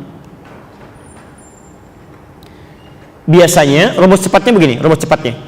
Kalau setelah huruf la, Bapak Ibu temukan di dalam Quran misalnya, kalimatnya ujung harokatnya u, dhammah, ya. Itu diartikan nafi, artikan tidak, ya, artinya tidak, tidaklah, tidak atau tidaklah. Misal Al-Baqarah ayat 286, kita hafal itu ya, ayat terakhir, la yukallifullahu nafsan. Perhatikan, la bertemu dengan satu kalimat, harokat terakhirnya u, la yukallifu, ini u, itu artikan dengan tidaklah, ya, nafi, ya. Kata Allah, tidaklah, ya, tidaklah Allah memberikan tugas, ujian, beban kecuali yang diberikan tugas itu pasti mampu, ya. Jadi kalau Bapak Ibu sekarang sedang mendapatkan ujian seberat apapun dalam hidup, itu Allah tidak titipkan kecuali Bapak yang mampu, Ibu yang mampu, ya. Di orang lain tidak dikasih karena mereka nggak mampu. Jadi kalau Anda misalnya sekarang sedang mengalami musibah seberat apapun, sampai Anda mengatakan, ya Allah kenapa saya, ya Allah, karena kamu yang mampu, yang lain tidak, ya. Cuman Anda yang bisa, yang lain tidak, ya. Jadi kalau Allah sudah percaya kepada kita, kita jangan ragu, ya. Masa Allahnya percaya kita ragu, ya. Itu nafi namanya, ya. Jelas sama saya? Jelas ya? Saya pernah katakan dulu ya, jangan Anda katakan misalnya, ya Allah why me, ya. Allah jawab why not, kenapa tidak, ya, kamu yang bisa, ya. Yang lain tidak. Kedua, ada namanya la naqsi, an-naqsi, an-naqs, ya. Sesuatu yang menunjukkan makna kurang, kurang, tidak sempurna, kurang, berkurangnya sesuatu. Cirinya, kalimat setelah la ini harokat terakhirnya itu a, a, ya. Misal kita pakai kitab saja ya, ya. Pernah belajar Riyadhus Shalihin, ya, karya Imam An-Nawawi itu ya, ya. Beliau menulis Riyadhus Shalihin, ada 1896 hadis di situ, ya. Lihat hadis nomor 3, ya. Hadis nomor 3, kalau punya kitabnya sebelah kiri posisi paling atas, ya. Naqsi. Di situ ada hadis tentang larangan berhijrah setelah dibukakan kebaikan. La hijrata ba'dal fathi. La hijrata. Harakati. Ya. Pelan-pelan. Kata Nabi, kalau satu tempat sudah terbuka kebaikannya, nyaman kita ibadah di dalamnya, bisa kita mendekat kepada Allah, sudah sedikit maksiatnya, maka menetap di situ, jangan hijrah, ya. Makanya ketika Mekah itu sudah dibuka oleh Allah, jadi fatah, inna fatahna laka fatham mubina, ya. Maaf sekali lagi, patung-patung dikeluarkan, yang musyrik sudah keluar, ibadah sudah nyaman di situ. Kalau sudah seperti itu, kata Nabi, jangan hijrah, di situ aja. Coba, sekali sholat di Masjidil Haram berapa pahalanya? 100.000, Masya Allah, sekali sholat itu, ya. Dia sudah mendapatkan kemuliaan seperti itu, kata Nabi, la hijrata, jangan hijrah. Kalau hijrah, pahala bisa berkurang, kebiasaan bisa hilang. Sudah tinggal di Mekah, sholat di Masjidil Haram 100.000 pahalanya, malah pindah ke Bogor misal, jadi satu, ini berkurang, ya. Termasuk sama Anda, maafkan saya kalau kata-katanya kurang menyenangkan, tinggal di satu tempat, satu kompleks, samping masjid, ya. Ibadah sering dilakukan, taklim ada, teman-teman baik. Kalau sudah begitu bertahan. Sebab kalau Anda tidak punya kepentingan lain yang darurat, kemudian pindah tempat, itu tidak mudah mendapatkan itu lagi. mulai lagi dari awal, cari teman lagi dan sebagainya. Ya. Termasuk Anda yang sudah bekerja di tempat yang baik, mendekatkan Anda dengan Allah, dapat teman-teman yang baik, rezekinya dapat yang halal, yang berkah. Ayo bertahan di situ. Ya. Jangan cari lagi yang lain. Ya. Walaupun barangkali secara materi duniawi lebih banyak, tapi Anda sulit ke masjid lagi. Anda belum tentu temukan teman yang baik, godaannya lebih tinggi, maksiat bisa lebih besar. Maka kata Nabi, la hijrata, harakatnya fathah. Ya, fathah, bisa berkurang. Nanti kalau baca hadis-hadis lagi, menemukan kalimat A, artikan kurang. Ya. Misal, la salata liman lam yaqra bi fatihatil kitab. Ya. Berkurang pahala sholat seseorang yang bisa baca Al-Fatihah dalam sholat berjamaah, dia memilih tidak membacanya. Baik. Terakhir, ini yang kita bahas, la nahyi namanya. Nahyi. An-nahyi. Huruf la yang menunjukkan pada larangan.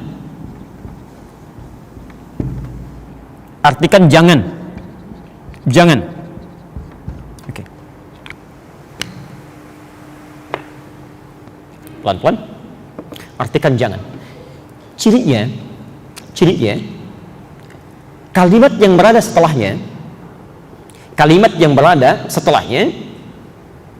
itu harakatnya mati, sukun. Ya, mati. Sukun. Misal, kita temukan di Al-Hujurat itu ya, ayat ke-11 itu. Ya ayyuhalladzina amanu la yaskhar qaumun min qaum. Hei orang-orang yang merasa punya iman, jangan saling mencela, kata Quran. Hati-hati, awas, hati-hati ya. Jadi kalau Anda terbiasa mencela orang lain, itu artinya imannya bermasalah. Ya. Awas. Kalau orang tidak pernah ikut taklim dia mencela, nggak usah dihiraukan. Yang jadi masalah ada orang belajar, orang sholat, orang ikut taklim mencela orang juga. Ada yang salah itu, ada yang keliru. Ya. Kalau Anda bisa berkata lembut, kenapa mesti kasar? Kalau kita bisa bersikap dengan baik, kenapa harus jahat? Ya. Kalau kita bisa mencintai orang, kenapa mencela orang? Kalau kita bisa merangkul, kenapa memukul? Ini larangan sifatnya. Larangan. Ya. Di hadis Muslim, nomor hadis yang ke-6, bab ke-4. Kalau punya kitabnya jilid pertama, halaman 111, posisi paling kiri sebelah atas.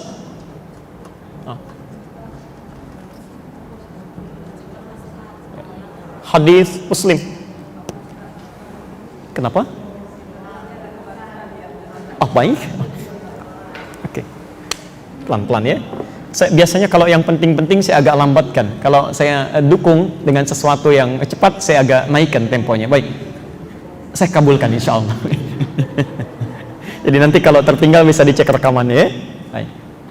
Hadis Muslim, ibu mau cek, mau juga dituliskan kitabnya? Baik. Hadis Muslim. Baik.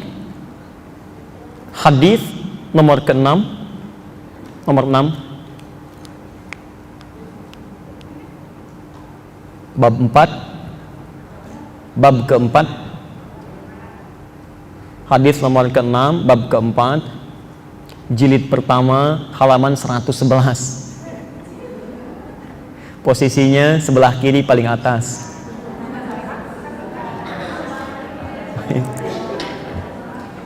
Ya. Halaman 111, Bu. Ya, terbitan Darul Hadis. Di Hadis Muslim, terbitan Darul Hadis itu ada 9 jilid. Ya, jilid pertama yang Anda buka. Sudah? Baik. Maaf ya, maaf. Di situ ada larangan an-nahyu, pelan-pelan. Dibuka kalimatnya an-nahyu, larangan. An akhdhir riwayah, untuk mengambil riwayat, belajar anid du'afa, ya, dari orang-orang yang lemah ilmunya atau lemah dalam hadisnya. Pelan-pelan ya. Di hadis-hadis itu ingin menceritakan larangan Nabi, pakai huruf la nanti ya, larangan Nabi untuk belajar dari orang-orang yang lemah ilmu ya, lemah ilmu. Hati-hati, misalnya termasuk Nurul Bahri, saya kan mengundang ustadz, itu dilarang oleh Nabi. Tidak boleh Anda belajar pada orang yang lemah ilmunya. Di lemah ilmu saja sudah tidak boleh belajar, apalagi yang tak punya ilmu. Itu bahaya ya. Ada orang yang maaf backgroundnya bukan agama, bahkan kadang-kadang membuat orang tertawa dan sebagainya, tiba-tiba dipoles jadi ustadz, Anda belajar ke situ, itu Anda dosa ya. Bukan cuma terlibat tapi dosa ya. Karena la itu kalau sudah ada la nahyi, larangan sifatnya, bila dilakukan larangan itu maka konsekuensinya dosa. Ya. Jadi kalau sudah ada nahyi sifatnya, jangan lakukan, lantas Anda lakukan, itu dosa. Misal Nabi menyampaikan jangan bergibah, lalu ada bergibah, dosa enggak? Dosa. Allah sampaikan jangan dekati zina, la taqrabu zina, ada orang berzina, dosa enggak? Sama, kata Nabi, jangan belajar dari orang yang lemah ilmunya. Lalu orang ini belajar, ya, maaf, ketika dia belajar, bahkan kata Nabi,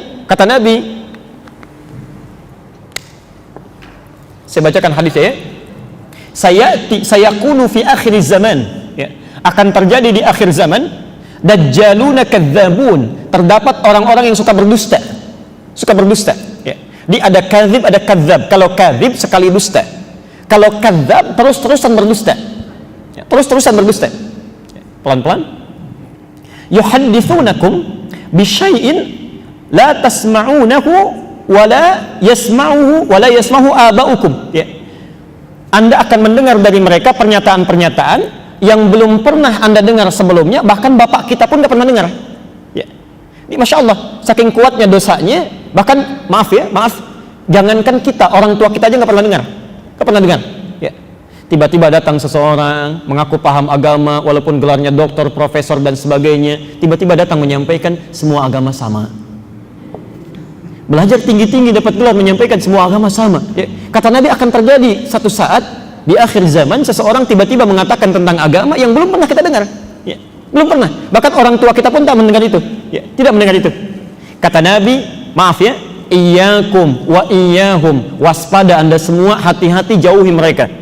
Jauhi, ya, jauhi. La yudillunakum, pakai la, ya. Hati-hati, jangan sampai mereka menyesatkan Anda semua.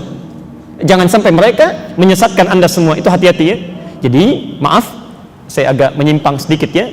Kalau ada orang yang dilarang oleh Nabi belajar pada orang-orang yang lemah ilmu, lantas kemudian dia belajar ke situ dan mengangkat kelemahan ilmunya ini, tersebar kalimatnya, menyebar di masyarakat, di banyak orang, disaksikan lagi, itu Anda berkontribusi dalam dosanya. Ya. Yang terbaik tinggalkan. Itu sudah ada ketentuannya di Quran. Ya. Maaf saya agak sedikit melebar ya. Quran surah keempat An-Nisa. Quran surah keempat An-Nisa ayat 140. Ayat 140. Mau dicatat sama posisinya sebelah kiri paling bawah. Oke. Quran surah 4 An-Nisa ayat 140. Ada ayatnya. Wa qad nazzala 'alaikum fil kitabi an idza sami'tum ayatillahi yukfaru biha wa yustahza'u biha fala taq'udu ma'ahum hatta yakhudu fi haditsin ghairi. Ada ayatnya? Oke. Saya terjemahkan ya. Terjemahkan. Wa qad nazzala 'alaikum fil kitab, dan telah tetap ketentuan di dalam Al-Qur'an, dalam Alkitab. Ya. Ini sudah tetap, nggak bisa dirubah. Kalau ada pakai qad artinya pasti, tidak boleh berubah. Ya. Jadi sampai kiamat pun tetap begini. Apa ketentuannya? An idza sami'tum, jika Anda satu saat mendengar ayatillahi yukfaru biha, ayat-ayat Allah kemudian diingkari, ya, dia tolak, berbeda, jauh dari keterangan Quran. Quran bilang inna dina indallahil Islam, dia katakan semua agama sama misal, ya. Baik, misal saja. Wa yustahza'u biha, atau dia tidak mengingkari, cuma mengolok-olok, ya. Ada orang pakai hijab diolok-olok misalkan, sudah ketinggalan zaman misal, ya. Ada orang ingin memelihara jenggot misal saja, dia berjenggot, dia olok-olok misal, ya. Dia lupa kalau nabinya berjenggot. Hati-hati, ya. Hati-hati, nabi Anda itu berjenggot tuh, ya. Jadi bukan persoalan tumbuh jenggot atau tidaknya, tapi mengolok-olok pada sesuatu yang tidak tepat itu berbahaya, ya. Maaf, kata Quran fala taq'udu ma'hum, Bapak Ibu tidak usah repot-repot buang energi kita yang sangat bermanfaat itu. Jangan repot-repot menggunakannya untuk hadir beserta mereka, duduk dengan mereka, menyaksikan tayangannya, baca bukunya, dengarkan ceramahnya, nggak usah, tinggalin aja. Ya, laknya nahyi itu. Fala taq'udu ma'hum, jangan sertai mereka, nggak usah. Ya. Di rumusnya kalau ada orang-orang yang kontroversial, orang yang lemah ilmu, tidak usah direspon. Kalau muncul di televisi misalnya, nggak usah disaksikan, nggak usah ditonton, pindahin aja. Ya.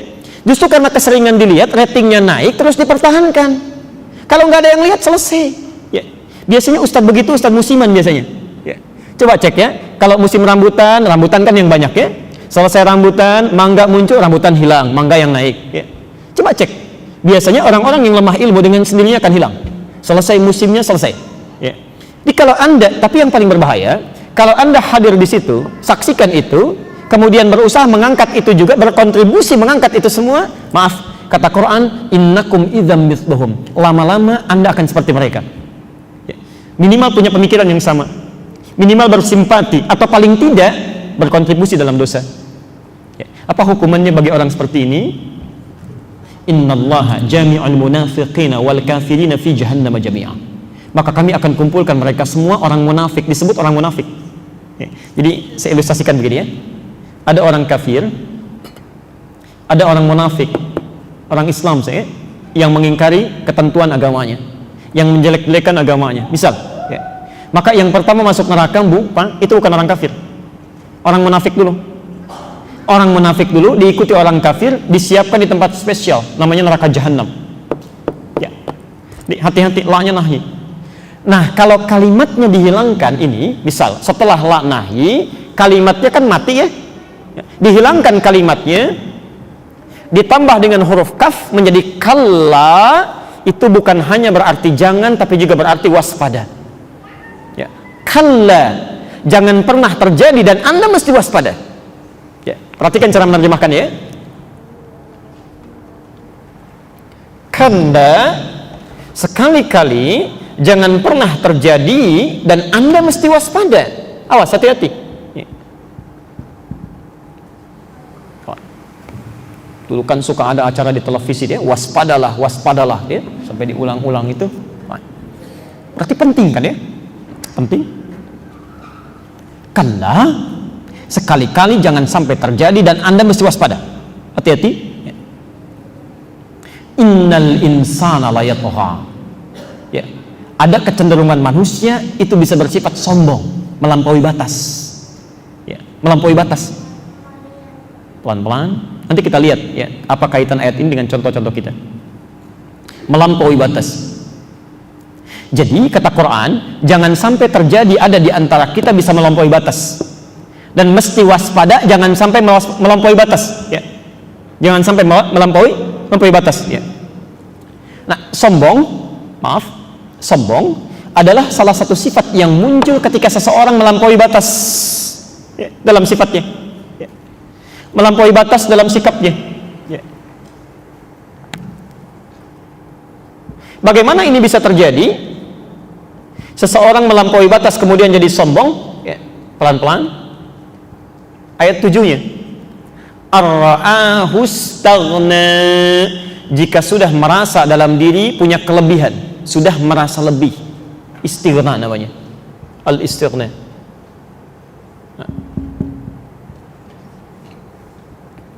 Oh, tolong fokus betul ke sini ya, fokus betul. Kata Quran, sifat sombong pertama kali bisa muncul ketika seseorang merasa punya kelebihan, merasa lebih.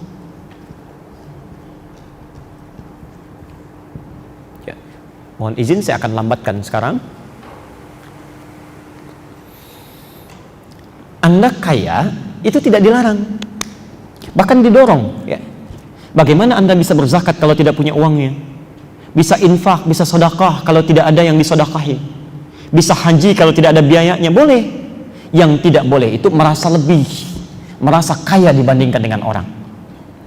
Anda punya kedudukan, boleh. Justru dengan kedudukan itu bisa membuat kebijakan-kebijakan yang baik, punya dampak ibadah. Ya.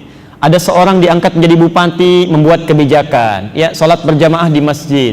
Saat waktu sholat berhenti bekerja, sholat dulu misalnya. Begitu bawahannya sholat, dia dapat pahalanya. Ya, masya Allah. Bisa, Pak, Bu. Tapi yang salah, merasa lebih dengan kedudukannya sehingga berbuat zalim. Ya, sombong, bisa terjadi. Ya. Punya ilmu, boleh. Yang salah itu merasa lebih dengan ilmunya, yang lain kecil semua ya. Yang lain kecil semua, ini yang jadi bahaya ya. Kan saya sering ibaratkan ya, orang sombong itu seperti orang yang naik ke puncak yang tinggi. Dia sendirian naik, kemudian dia melihat ke bawah, orang kelihatannya kecil semuanya itu ya. Dia lupa bahwa orang di bawah pun melihat dia juga kecil di atas ya. Silahkan cek, Anda naik ke tingkat tertinggi itu di menara di Masjid Nurul Bahri, lihat orang di bawah, kok kayaknya kecil semua ya, kecil. Dia lupa yang di bawah pun lihat dia kecil juga. Dan yang paling berbahaya, kalau dia sendirian melihat orang banyak di bawah. Tapi kan yang dari bawah melihat dia itu sendirian. Itu yang berbahaya. Nah, sekarang kita teruskan dulu. Jadi, penyakit sombong ini kata Quran, pertama kali bisa muncul karena orang merasa lebih. Sekarang yang jadi masalah, kapan seseorang itu merasa punya kelebihan? Kapan? Nah, ini yang kita akan ambil satu contohnya di Quran untuk sesi hari ini. Setelah itu kita berhenti dalam pembahasan dimaksud ya. Saya urutkan ya. Tidak boleh sombong. Sombong berkonsekuensi dapat dosa yang tidak kecil. Penyebab orang sombong merasa lebih. Quran surah 96 ayat ke-6 itu. Ya, pelan-pelan. Sekarang pertanyaannya, kapan seseorang bisa merasa lebih? Ya. Apa faktor-faktor penyebab yang menyebabkan orang bisa merasa lebih sehingga bisa menjadi sombong? Baik, mari kita catat. Satu, ziyadatul mali. Ya, penyebab pertama, bertambahnya harta benda. Hati-hati ya.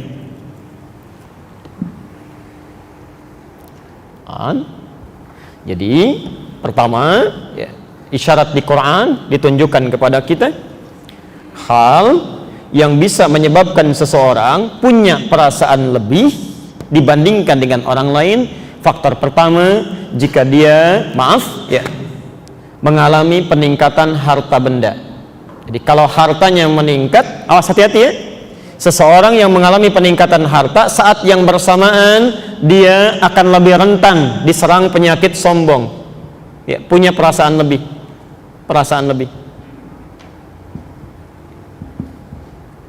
Ya.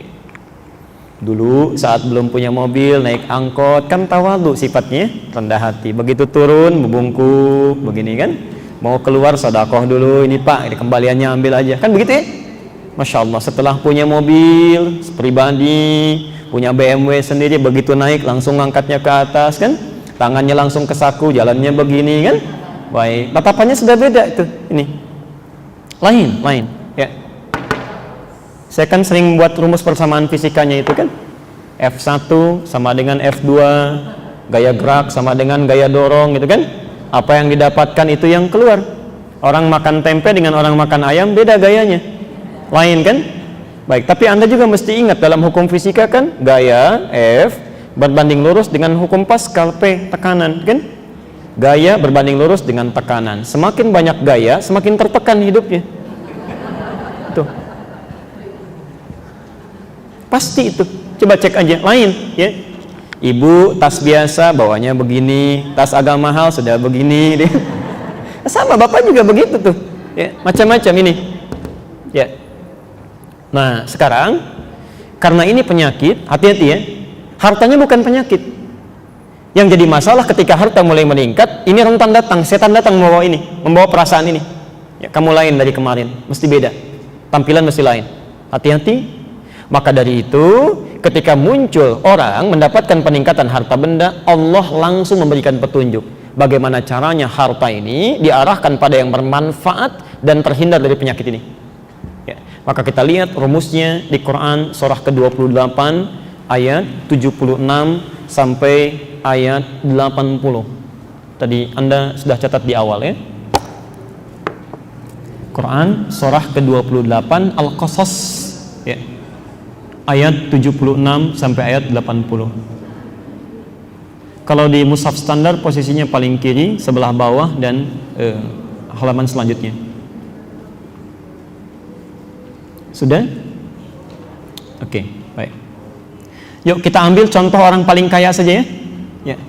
Orang paling kaya yang disebutkan dalam Al-Quran. Kira-kira siapa? Qarun. Masya Allah. Alhamdulillah. Sampai saking kayanya sekarang masih dicari-cari hartanya. Ya. Orang kalau mencari harta ke samudra, cari harta siapa? Tuh, harta Qarun. Yuk kita lihat ayat 76-nya. Ini orang paling kaya disebutkan di Quran.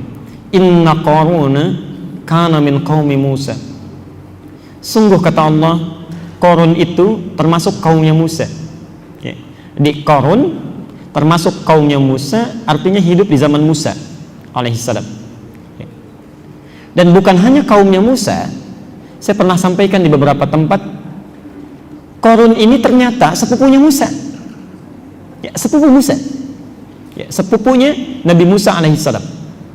Jadi bapaknya Musa itu kakaknya bapaknya Qarun. Ya.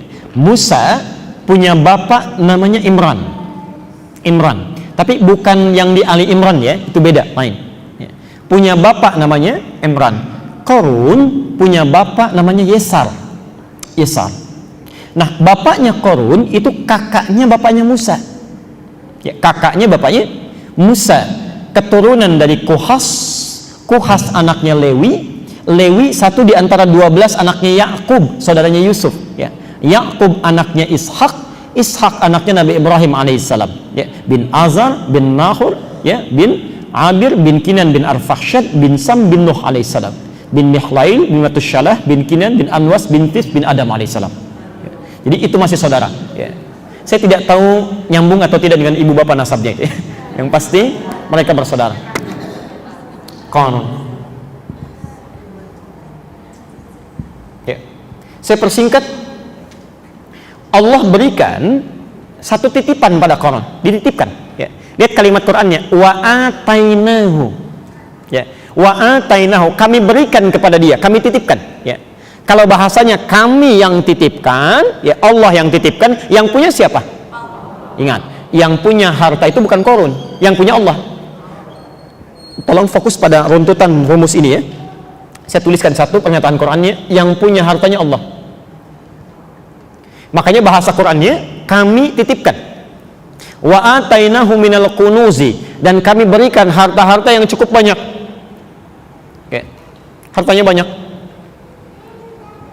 Saking banyaknya, ma inna mafatihahu latanu bil usbah.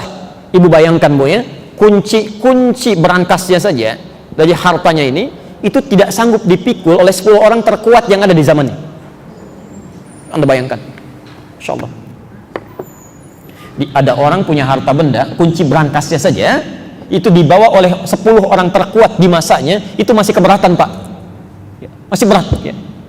Luar biasa kayaknya. Yang paling menarik begini, tapi ketika datang harta benda ini berubah statusnya, jadi orang kaya, super kaya, luar biasa.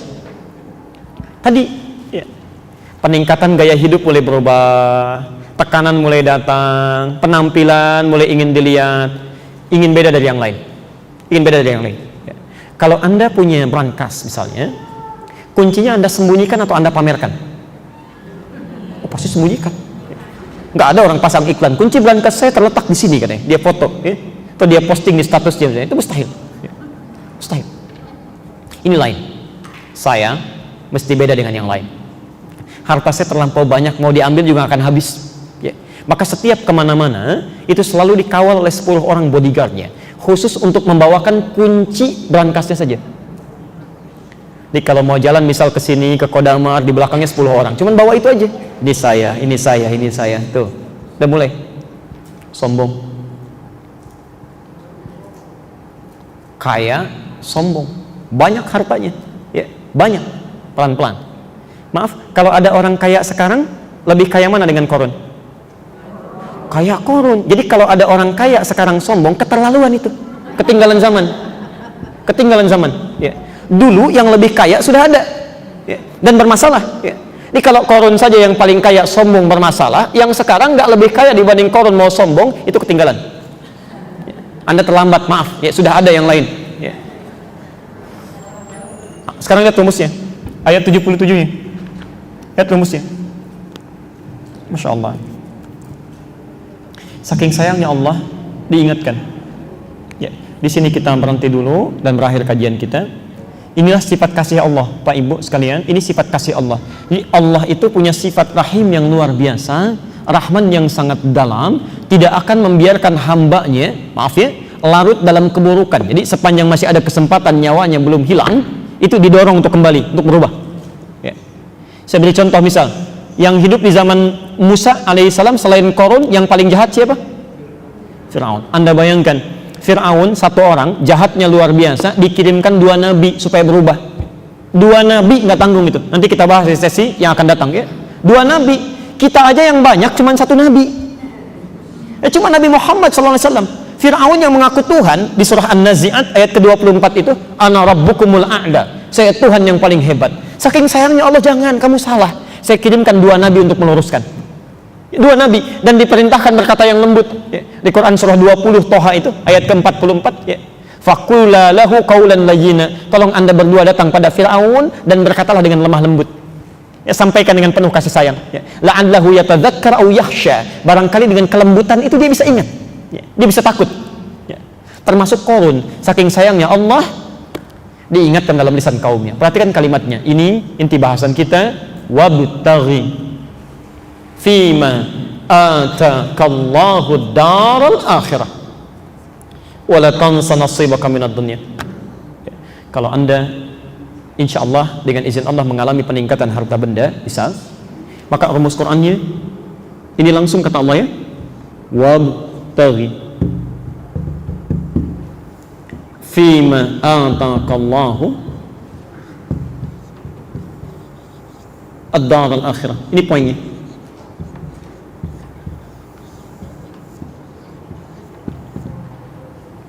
Oke. Dan kita akan berhenti di sini. Wabtaghi, perhatikan, ibtagha itu dari kata ghayah asalnya. Ghayatun artinya tujuan. Ghayatun artinya tujuan. Tujuan. Misal, anda umrah atau haji ya, datang ke Saudi. Orang sana berkata, ishtibgha. Apa tujuannya ke sini? Mau ibadah, mau jalan-jalan, mau belanja, atau mau apa? Itu ishtibgha. Kalau berupa perintah dari kata ghaya, maka berubah dari ibtagha menjadi ibtaghi ya. Perhatikan kata Allah, dan tujuan kami titipkan harta benda itu, tujuan kami titipkan harta benda itu, tujuannya supaya anda mencari dengan itu semua ya. Jadikan bekal ya. Saya terjemahkan bebas. Dan tujuan dari harta yang kami titipkan ya, tujuan dari harta yang kami titipkan kepadamu ini, tujuan dari harta yang kami titipkan kepadamu ya, supaya dengan itu engkau cari ya. Supaya dengan harta itu engkau cari, supaya dengan harta itu engkau cari tempat terbaikmu di akhirat, di surga ya. Tempat terbaikmu di akhirat, tempat terbaik di akhirat.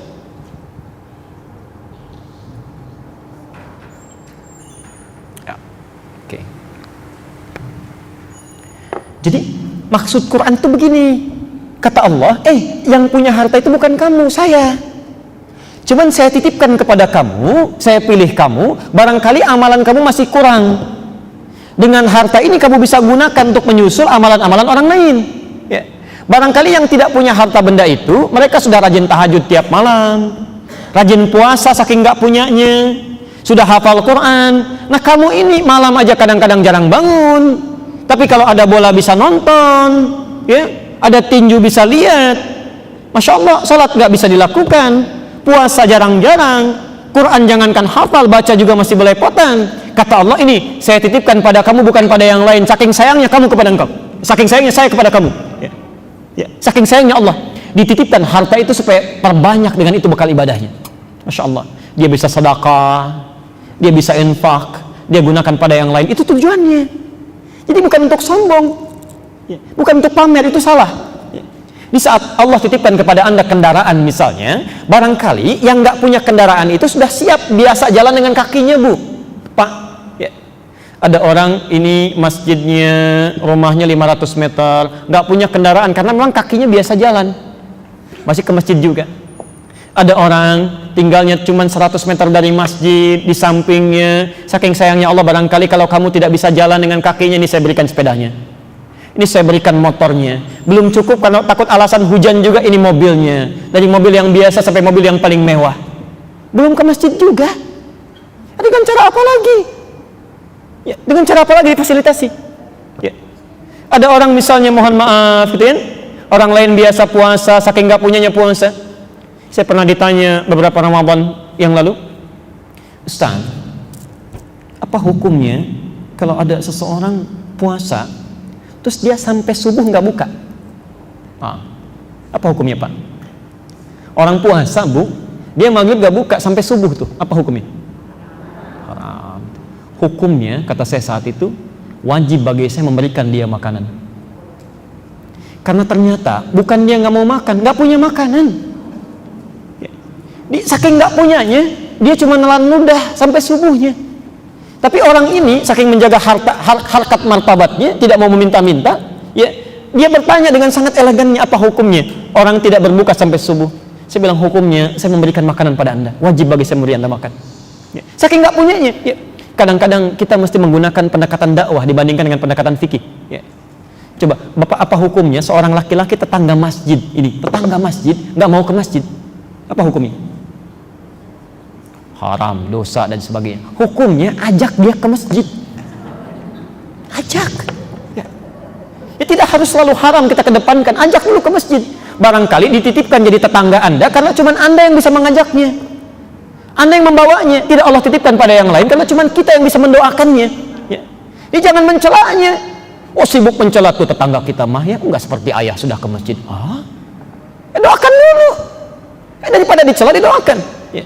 Sama dengan begini, maaf ya, Anda dititipkan harta benda karena menurut Allah kita yang bisa, bukan orang lain. Ya. Maka agak aneh kayaknya, agak aneh nampaknya ada orang sombong dengan harta titipan, itu aneh. Aneh menurut saya. Ya. Yang punya harta tadi siapa? Masih saya tulis tuh, Allah. Allah titipkan, kita sombong dengan titipannya, itu aneh. Pak, mohon izin nanti saya titip handphone ya. Baik Ustaz, begitu dititipin handphone, jalan tuh. Kayak punya sendiri padahal titipan. Ya. Titipan. Pak, mohon nitip mobil ya. Silahkan Pak, silahkan. Begitu dititip orangnya pergi, foto-foto, ceklik, pasang status. Ya, alhamdulillah, bikin orang penasaran. Mobil baru ya, padahal bukan titipan. Sampaikan. Ya. Itu keanehan pertama itu, keanehan pertama. Jadi kalau ada orang kaya sombong, hati-hati Bu ya, Pak, informasi saja. Itu orang aneh. Orang aneh, ya. Orang aneh. Satu itu. Yang kedua, maaf, umumnya orang yang dititipi itu tidak mau banyak. Tidak mau banyak. Anda punya rumah, ada tetangga nitip mobil satu, mau nggak? Titip mobil, bersedia tidak dititipi? Satu saja. Baik, sekarang 10 nitip. Tidak. 20. Kenapa tidak mau? Capek, tempatnya nggak ada. Ini yang paling aneh begini. Ada orang minta kepada Allah supaya dititipi banyak-banyak. Ya. Hari ini minta sepeda, Allah kasih, minta lagi. Ya Allah, motor, dititipin lagi. Dikasih motor, minta mobil. Dikasih mobil, minta yang lain lagi. Padahal yang baru dititipkan itu belum digunakan. Pada yang Allah ridai. Ya, pada yang Allah ridai. Ya. Bukan hanya untuk bersepeda jalan-jalan, kuatkan olahraga, bukan hanya itu. Digunakan untuk yang baiknya, untuk ke masjidnya, untuk taklimnya, macam-macamnya, antarkan anak ke sekolah yang baik, yang mengajarkan sholat, dia baca Qur'annya, itu. Ini bukan untuk pamer, salah. Dan biasanya orang kalau ketitipan gak mau banyak, karena titipan itu sifatnya yang ketiga, pasti akan diambil. Akan diambil. Ya. Hati-hati, orang terlalu banyak dititipi, maaf, ketika diambil tidak siap dengan pengambilan itu. Tidak siap. Ya. Bank juga ketitipan banyak dari nasabah, ketika diambil semuanya oleh nasabah bisa kolaps itu bank ya. Ya, bisa bingung ya. Sama ketika Anda dapat titipan terlalu banyak, tidak digunakan dengan baik, tidak tahu rumusnya, maaf, terlalu bangga dengan itu, besok saat ditanya oleh Allah diambil kembali, sulit kita menjawabnya. Ya, sulit. Saya kemarin dari Auckland ke New Zealand saja, itu Masya Allah di bandaranya beda itu screeningnya. Ya, Bapak Ibu mungkin pernah ke sana juga ya. Ada banyak hal yang tidak berlaku di sini, di sana berlaku. Ada banyak hal yang berlaku di sini, di sana tidak berlaku. Sebaliknya, ya. Dibatasi, Masya Allah. Makanan nggak boleh masuk, sepatu kotor nggak boleh masuk, harus bersih dulu. Kalau hukum dunia saja punya screeningnya khusus, apalagi hukum akhirat. Ini yang nggak boleh masuk, ini harus keluar. Ini yang bisa diterima, ini yang tidak. Maka dari sekian mobil yang ada itu, sekian motor yang dititipkan, berapa yang sudah bisa mendapatkan persetujuan Allah, berapa yang belum mendapatkan ridhonya Allah Subhanahu wa taala. Karena itu saya akhiri, maaf, bila Anda diberikan titipan oleh Allah Subhanahu wa taala dengan penambahan seperti tadi, maka hakikatnya itu titipan Allah supaya digunakan untuk memperbanyak ibadah, ya. Maka jangan menjadi orang aneh, siapkan itu sebagai bekal-bekal kebaikan, dan semoga Allah bisa memberikan kemuliaan kepada kita semuanya, ya. Tidak cukup dengan amin, ya, kita praktekkan dulu itu, praktekkan, tempatkan, gunakan, dan minimal seperti tukang parkir, ya. Baik. Tahu tukang parkir? Masya Allah, lihat tukang parkir itu begitu luar biasa, rumus hidupnya senang itu, ya. Ada mobil masuk 1 sampai 10 juga tenang aja, senyum. Begitu mobil keluar, silahkan prit, jalan, nggak pernah kecewa tuh, ya. Ada BMW lewat pergi sedih misalnya, nggak ada, ya. Jadi kalau hidup Anda seperti itu enak tuh, ya, nyaman, ya. Baik, saya kira Bapak Ibu sekalian kita cukupkan dulu materi kita. Mohon izin saya barangkali berikan waktu 5 menit atau 10 menit saja kalau ada yang mau ditanyakan atau mau diperjelas kembali, ya, karena kami mesti segera kembali ke Bekasi, ya. Terima kasih. Silahkan, ada yang mau ditanyakan barangkali yang sudah dituliskan? Ada? Ya. Silahkan. Sebentar, silahkan. Sebentar. Assalamualaikum.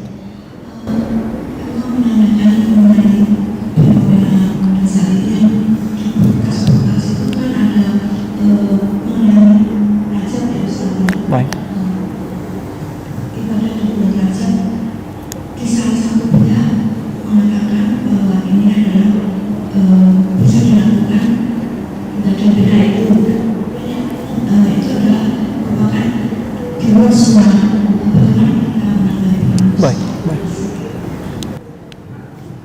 Baik, mohon dibantu nanti mic-nya ke Bapak, ya. Tentang pertanyaan tentang bulan Rajab, ibadah-ibadah di bulan Rajab, ya. Banyak hadis terkait dengan Rajab, Ibu. Banyak hadis terkait dengan Rajab. Ada 1 yang sahih, 2 yang dhaif, 2 yang dhaif, selebihnya palsu. Selebihnya palsu, ya. Baik. Saya mulai dengan yang dhaif dulu, ya. Saya mulai dengan yang dhaif. Ibadah-ibadah apa saja yang bisa dilakukan di bulan Rajab? Khususnya mungkin nanti pertanyaan Ibu terkait spesifik dengan puasa, ya. Baik, salah satunya. Mari kita lihat. Ibu mau catat dalilnya? Boleh? Di Musnad Ahmad. Musnad Ahmad. Musnad pertama, Musnad 1, nomor hadis 259 dari Ibnu Abbas, ya. Musnad Ahmad. Jadi bukan Sunan Ahmad, ya, tapi Musnad Ahmad. Oke. Maaf sebentar. Musnad itu kitab hadis yang disusun berdasarkan periwayatnya. Misal, Ibu ingin tahu Sayyidah Aisyah itu meriwayatkan berapa hadis, maka cek di kitab Imam Ahmad, nanti ada tentang Aisyah, semua hadis yang Aisyah pernah riwayatkan, yang Imam Ahmad kumpulkan, ya.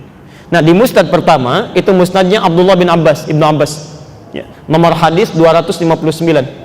Tulisannya begini, ya. Jadi ini bukan jilid 1 halaman 259, bukan, ya.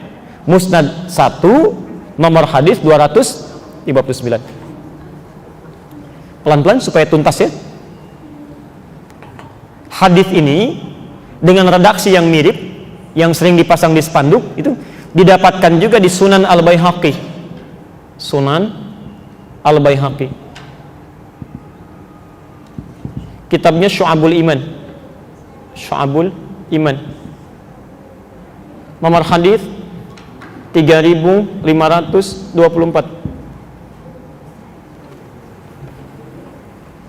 Pelan-pelan. Saya bacakan hadisnya, kita bacakan. Pernah dengar hadis ini? Allahumma barik lana fi Rajab wa Sya'ban wa barik lana fi Ramadan. Itu redaksi pertama, ya. Wa barik lana fi Ramadan. Itu ada di Musnad Ahmad, Musnad 1, nomor hadis 259. Ya Allah, mohon berkahi kami di bulan Rajab ini dan di bulan Sya'ban nanti, dan mohon berkahi kami pula di bulan Ramadan. Versi kedua adalah doa Allahumma, mirip dengan yang pertama, barik lana fi Rajab wa Sya'ban wa ballighna Ramadan. Pernah dengar doa ini? Ya Allah, mohon berkahi kami di bulan Rajab dan bulan Sya'ban, dan mohon sampaikan kami ke bulan Ramadan. Jadi amalan pertama yang sering populer di masyarakat ada di bulan Rajab adalah doa yang dipanjatkan supaya diberkahi di bulan Rajab, Sya'ban, dan sampai ke Ramadan. Jelas sampai sini? Nah, bagaimana status hadisnya? Status hadisnya dhaif. Pelan-pelan, belum selesai. Apa urutan dhaifnya? Karena tidak semua hadis dhaif itu ditolak, tidak semua. Ya. Jangan ibu bapak katakan kalau dhaif tidak bisa diamalkan, belum tentu. Ya, hadis dhaif yang tidak boleh menjadi dalil itu, menjadi dalil landasan hukum, itu ada 3 jenis. 3 jenis, ini disepakati oleh ulama hadis. Satu, hadis munkar.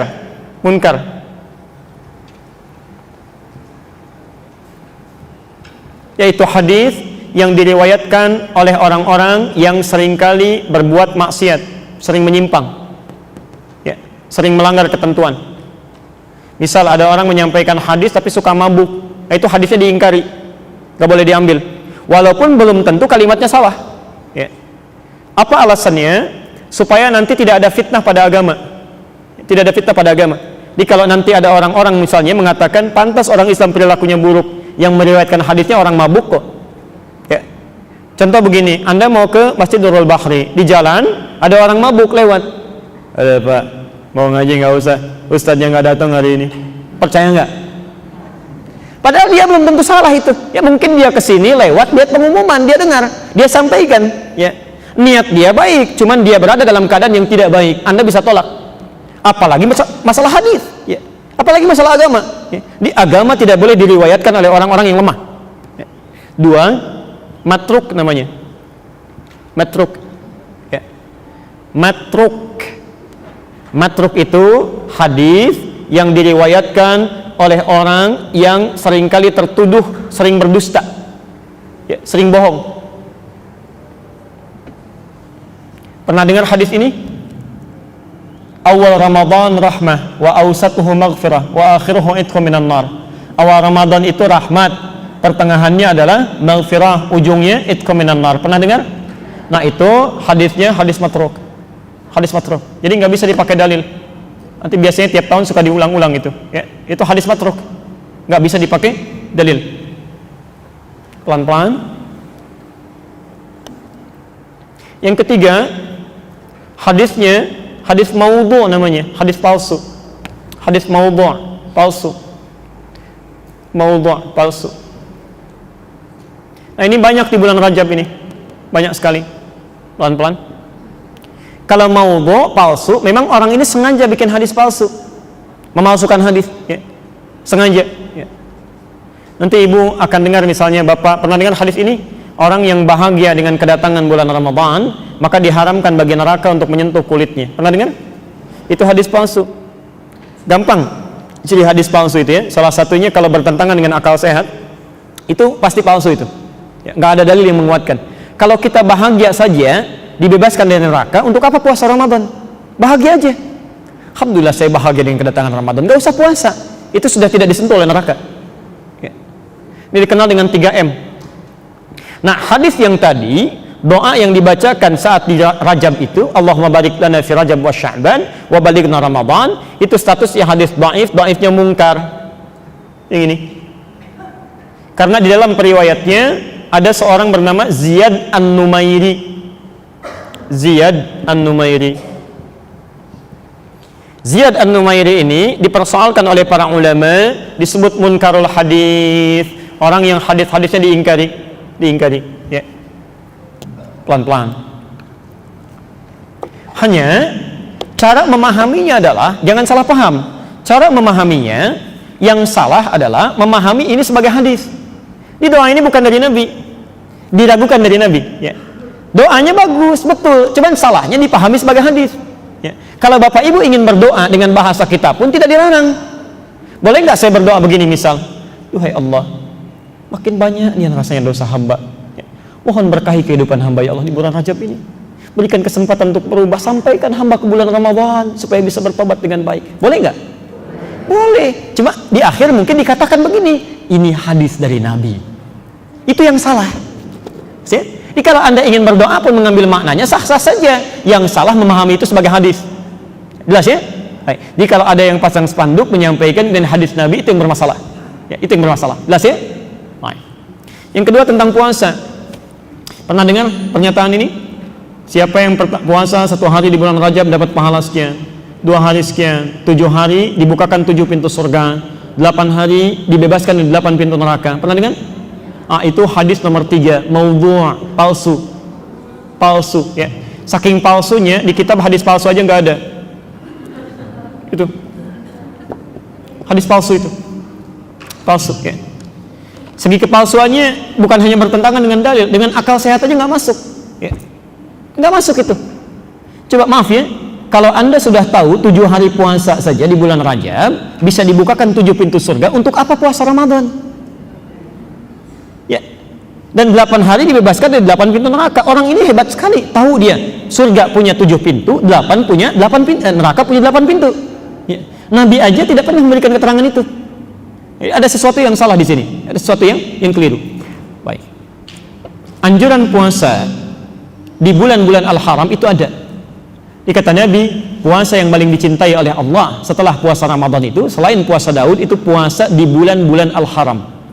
Dan hampir seluruh ulama memberikan fatwa demikian. Ya. Nah, bulan-bulan Al-Haram itu ada 4 tadi Bu, di awal bahasan kita. Ya.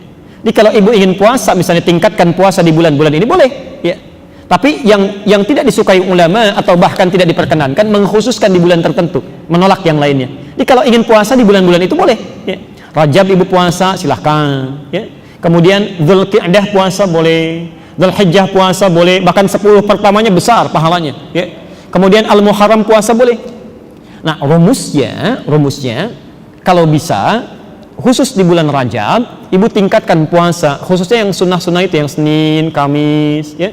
Di belum puasa Senin ya. Sudah puasa Senin tambah Kamis, Senin Kamis tambah Ayyamul Bid ya. Kalau ingin tingkatkan lagi boleh puasa Daud, boleh ya. Hari ini Senin puasa, Selasa besok tidak ya. Rabu puasa, Kamis tidak. Puasa apa namanya? Daud ya. Salat Daud tidak ada ya. Subuh salat, duhur tidak ya. Asar salat, maghrib tidak. Itu ngarang ya. Nanti supaya tubuh kita terbiasa sebelum datang Ramadan. Nanti kalau ingin lebih banyak lagi puasanya bulan Sya'ban, itu boleh ya. Nanti saat Sya'ban saya terangkan. Kata Aisyah radhiyallahu anha, Nabi itu tidak pernah memperbanyak puasa sunnah kecuali di bulan Sya'ban. Ibu boleh tiap hari puasa itu, ya, boleh. Ya. Sampai sehari 2 hari menjelang Ramadan, ibu berhenti, boleh. Ya. Jelas ya? Maaf, ini barangkali yang terakhir saya jawab ya, yang belum saya bacakan, yang sudah ada di sini. Mohon izin kalau tidak sempat saya bacakan, karena waktu saya sangat terbatas, saya harus segera kembali ya. Jadi mohon maaf saya tinggalkan istri saya dalam keadaan sakit, saya mohon izin, dan beliau mengizinkan saya mengajar ya. Jadi saya berusaha setenang mungkin hari ini supaya pengajaran kita baik. Jadi nanti saya mohon izin supaya saya bisa segera kembali ya. Baik, saya bahas dulu satu ini dengan singkat. Ini yang pertama masuk, jadi saya bacakan ini dulu ya, panjang sekali. Waalaikumsalam warahmatullahi wabarakatuh. Ustadz, nasihat apa yang bisa Ustadz sampaikan untuk motivasi dengan dalil terkait keutamaan ketika seorang anak laki-laki sudah balik berusaha keras untuk tetap berbakti pada orang tua, yang kasar ucapannya dan agak jauh dari tuntunan agama, dengan keadaan anak laki-laki memiliki kekurangan yang berpengaruh terhadap baktinya pada orang tua. Yang kedua yang sudah dijawab ya, tentang puasa Daud. Baik, Quran surah ke 31 untuk pertanyaan ini, dalilnya Quran surah 31 ayat 15. Kemudian Quran surah ke 46 Al-Ahqaf ya, ayatnya sama, ayat 15 ya. Kemudian cara berbaktinya Quran surah ke 16 An-Nahl ayat 125, ayat 125. Hadisnya saya tidak akan tanggung, saya berikan satu kitab ya. Cari kitab namanya Al-Adabul Mufrad ya. Adabul Mufrad karya Imam Al-Bukhari. Itu dari hadis pertama sampai dengan hadis 44 ya, sampai 47 bahkan, itu hadis tentang bakti anak kepada orang tua. Al-Adabul Mufrad ya. Nanti kalau sulit pertemuan berikutnya saya coba nanti datangkan kitabnya. Pertama lihat teorinya. Kata Quran tentang anak kepada kedua orang tua ya, tentang anak kepada kedua orang tua.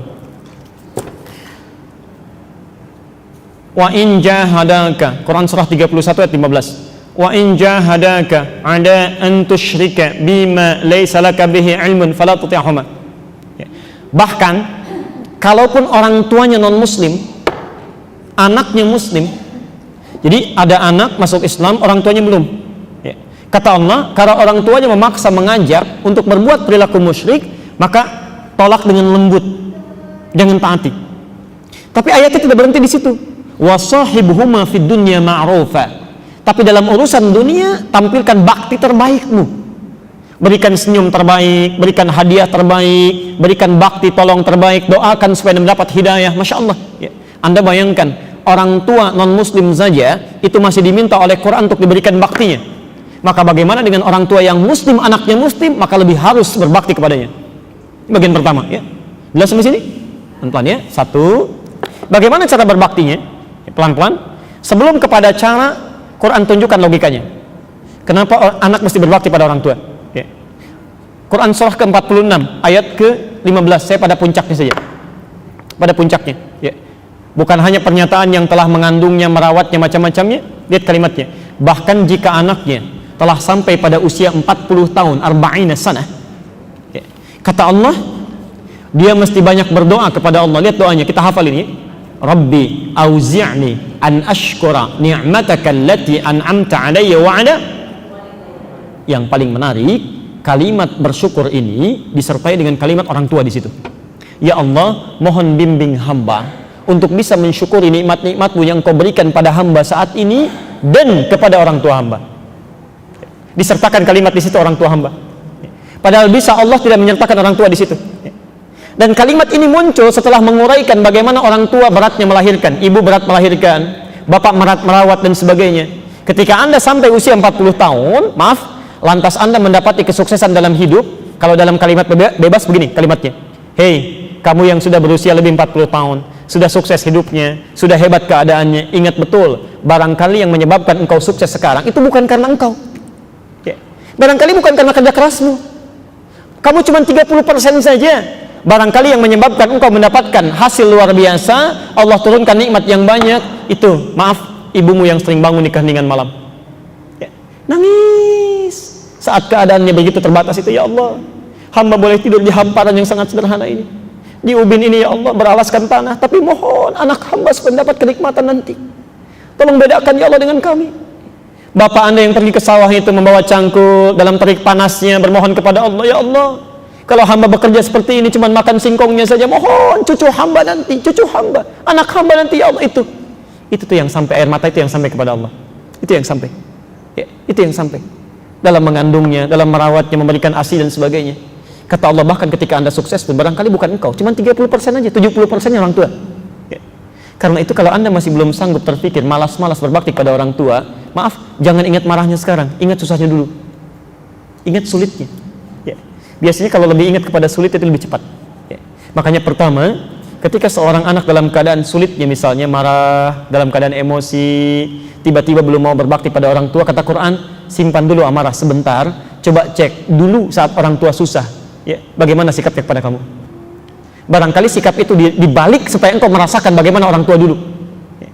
Bapak bisa nggak terbayang begini Pak ya, atau ibu, ada seorang ibu punya anak 8, bisa merawat sendirian Bu, tidak ada pembantu, tidak ada apa-apa, keadaan sangat terbatas, bisa hidup, bisa sukses 8 ini. Saat ibunya dalam memerlukan perawatan luar biasa, masa 8 anak ini nggak bisa bantu? Satu bisa rawat 8 orang, keadaan terbatas. Masa 8 anak keadaan lebih nggak bisa rawat 1 orang? Ya. Dan hebatnya, dalam keadaan Anda merengek-rengek, dia nggak marah. Dibawa ke pesta, Anda membuat malu. Ya. Dibawa ke ta'lim, ke masjid, Anda melakukan tindakan yang bisa bikin malu. Orang tua sabar aja. Dalam keadaan sakitnya ya, nyawanya barangkali sangat terancam, orang tuanya bisa berkata, ya Allah, kalau perlu saya aja yang diambil, mohon ya Allah jangan anak saya, mohon, kalau boleh tukar ya Allah, boleh tukar ya Allah Ada orang tua usia 89 tahun, anaknya 40 tahun sudah sukses, dibawa ke rumah sakit, Masya Allah, dalam keadaan sekaratnya. Bisa nggak begitu? Ada nggak yang bisa berkata, ya Allah, jangan orang tua saya, jangan ayah saya, ya Allah, kalau bisa saya aja. Rasanya agak kurang ya. Yang sering terjadi, ya Allah, jika memang itu yang terbaik, hamba ikhlas. Allahu Akbar. Maka dari itu, yang perlu saya jawab bukan bagaimana cara berbaktinya dulu. Kalau ada keadaan kita sedang tidak nyaman, tidak enak, ingat dulu susahnya. Barangkali keadaan itu ditukar untuk kita merenung, kamu dulu begitu, orang tua kamu nggak begitu. Masa sekarang ketika orang tua dihadirkan sekuku sedikit aja sikap seperti kamu dulu, kamu marah?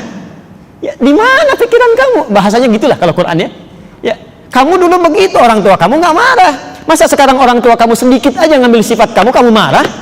Jangan dulu marah. Ya, yang non muslim saja mesti berbakti, masa yang muslim kita marah? Itu satu jawaban Quran yang pertama. Ya. Nah, kalau sudah paham itu semua, bagaimana cara berbaktinya? Quran surah ke-16 ayat 125. Ud'u ila sabili rabbika bil hikmah.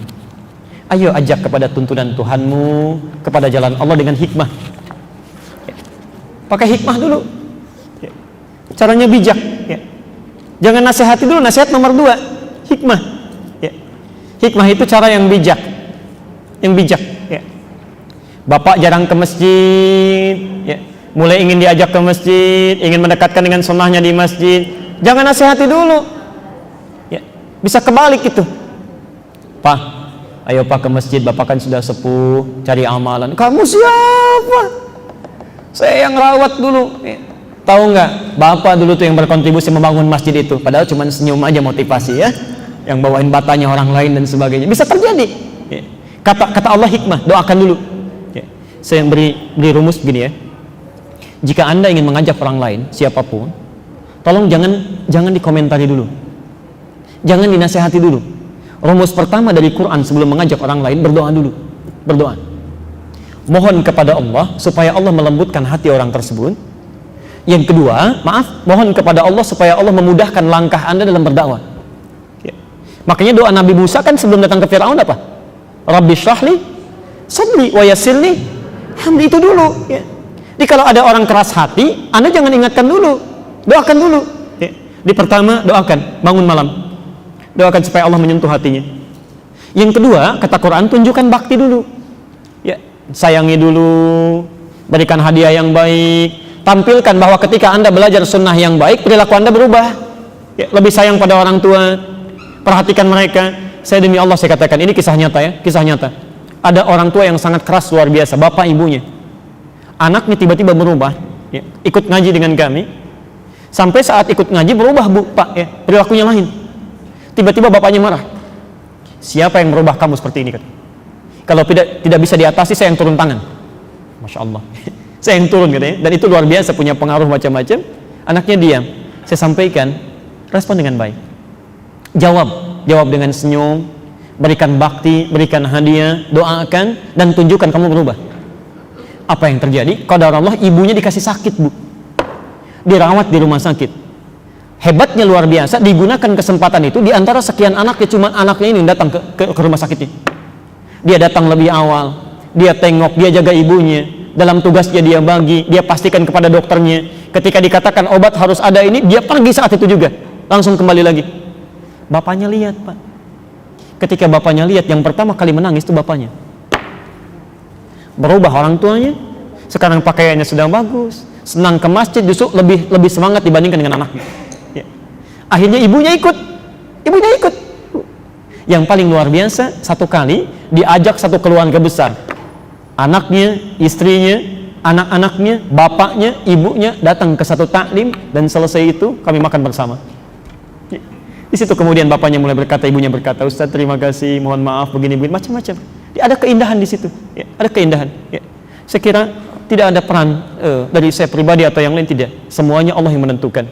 Tapi jika Anda berusaha dengan sebaik-baiknya, ikuti hukum Allah, ya, berbuat baik, lakukan dengan lembut, doakan, dan semoga Allah Subhanahu Wa Taala memberikan solusi yang terbaik. Ya. Saya kira itu yang bisa saya sampaikan. Mohon maaf kalau belum bisa membacakan semuanya, tapi saya simpan ini ya, supaya pertemuan berikutnya saya bisa sampaikan kembali. Silahkan didiskusikan untuk bulan depan, karena bulan depan itu saya maaf sekali ya, itu pertemuan terakhir kita. Jadi saya bisa mengisi yang terakhir kali bulan depan untuk di sini ya. Sebelum bulan Ramadan ya, sebelum bulan Ramadan. Jadi Ramadan nanti ketemu lagi, maksudnya sebelum Ramadan itu yang terakhir. Nah, tawaran kami, apa ingin dilanjutkan ini pada sebab yang kedua atau ingin membahas tentang seputar persiapan Ramadan, puasa. Ya, kalau ingin membahas ini silahkan dibagikan, saya sudah berikan. Kalau ingin tentang puasa, nanti saya buatkan resume khusus ya, PowerPoint-nya, dan saya kopikan nanti beberapa bukunya. Nanti maksudnya sebelum puasa Anda sudah dapat ilmunya dan bisa menjalani puasa, tinggal ibadahnya saja ya. Silahkan diskusikan, nanti saya dapatkan infonya dan kami teruskan kembali waktunya ya. Subhanakallahumma bihamdika asyhadu an la ilaha illa anta astaghfiruka wa atubu ilaik wa akhiru da'wana alhamdulillahirabbil alamin wal 'afwu minkum. Assalamualaikum warahmatullahi wabarakatuh.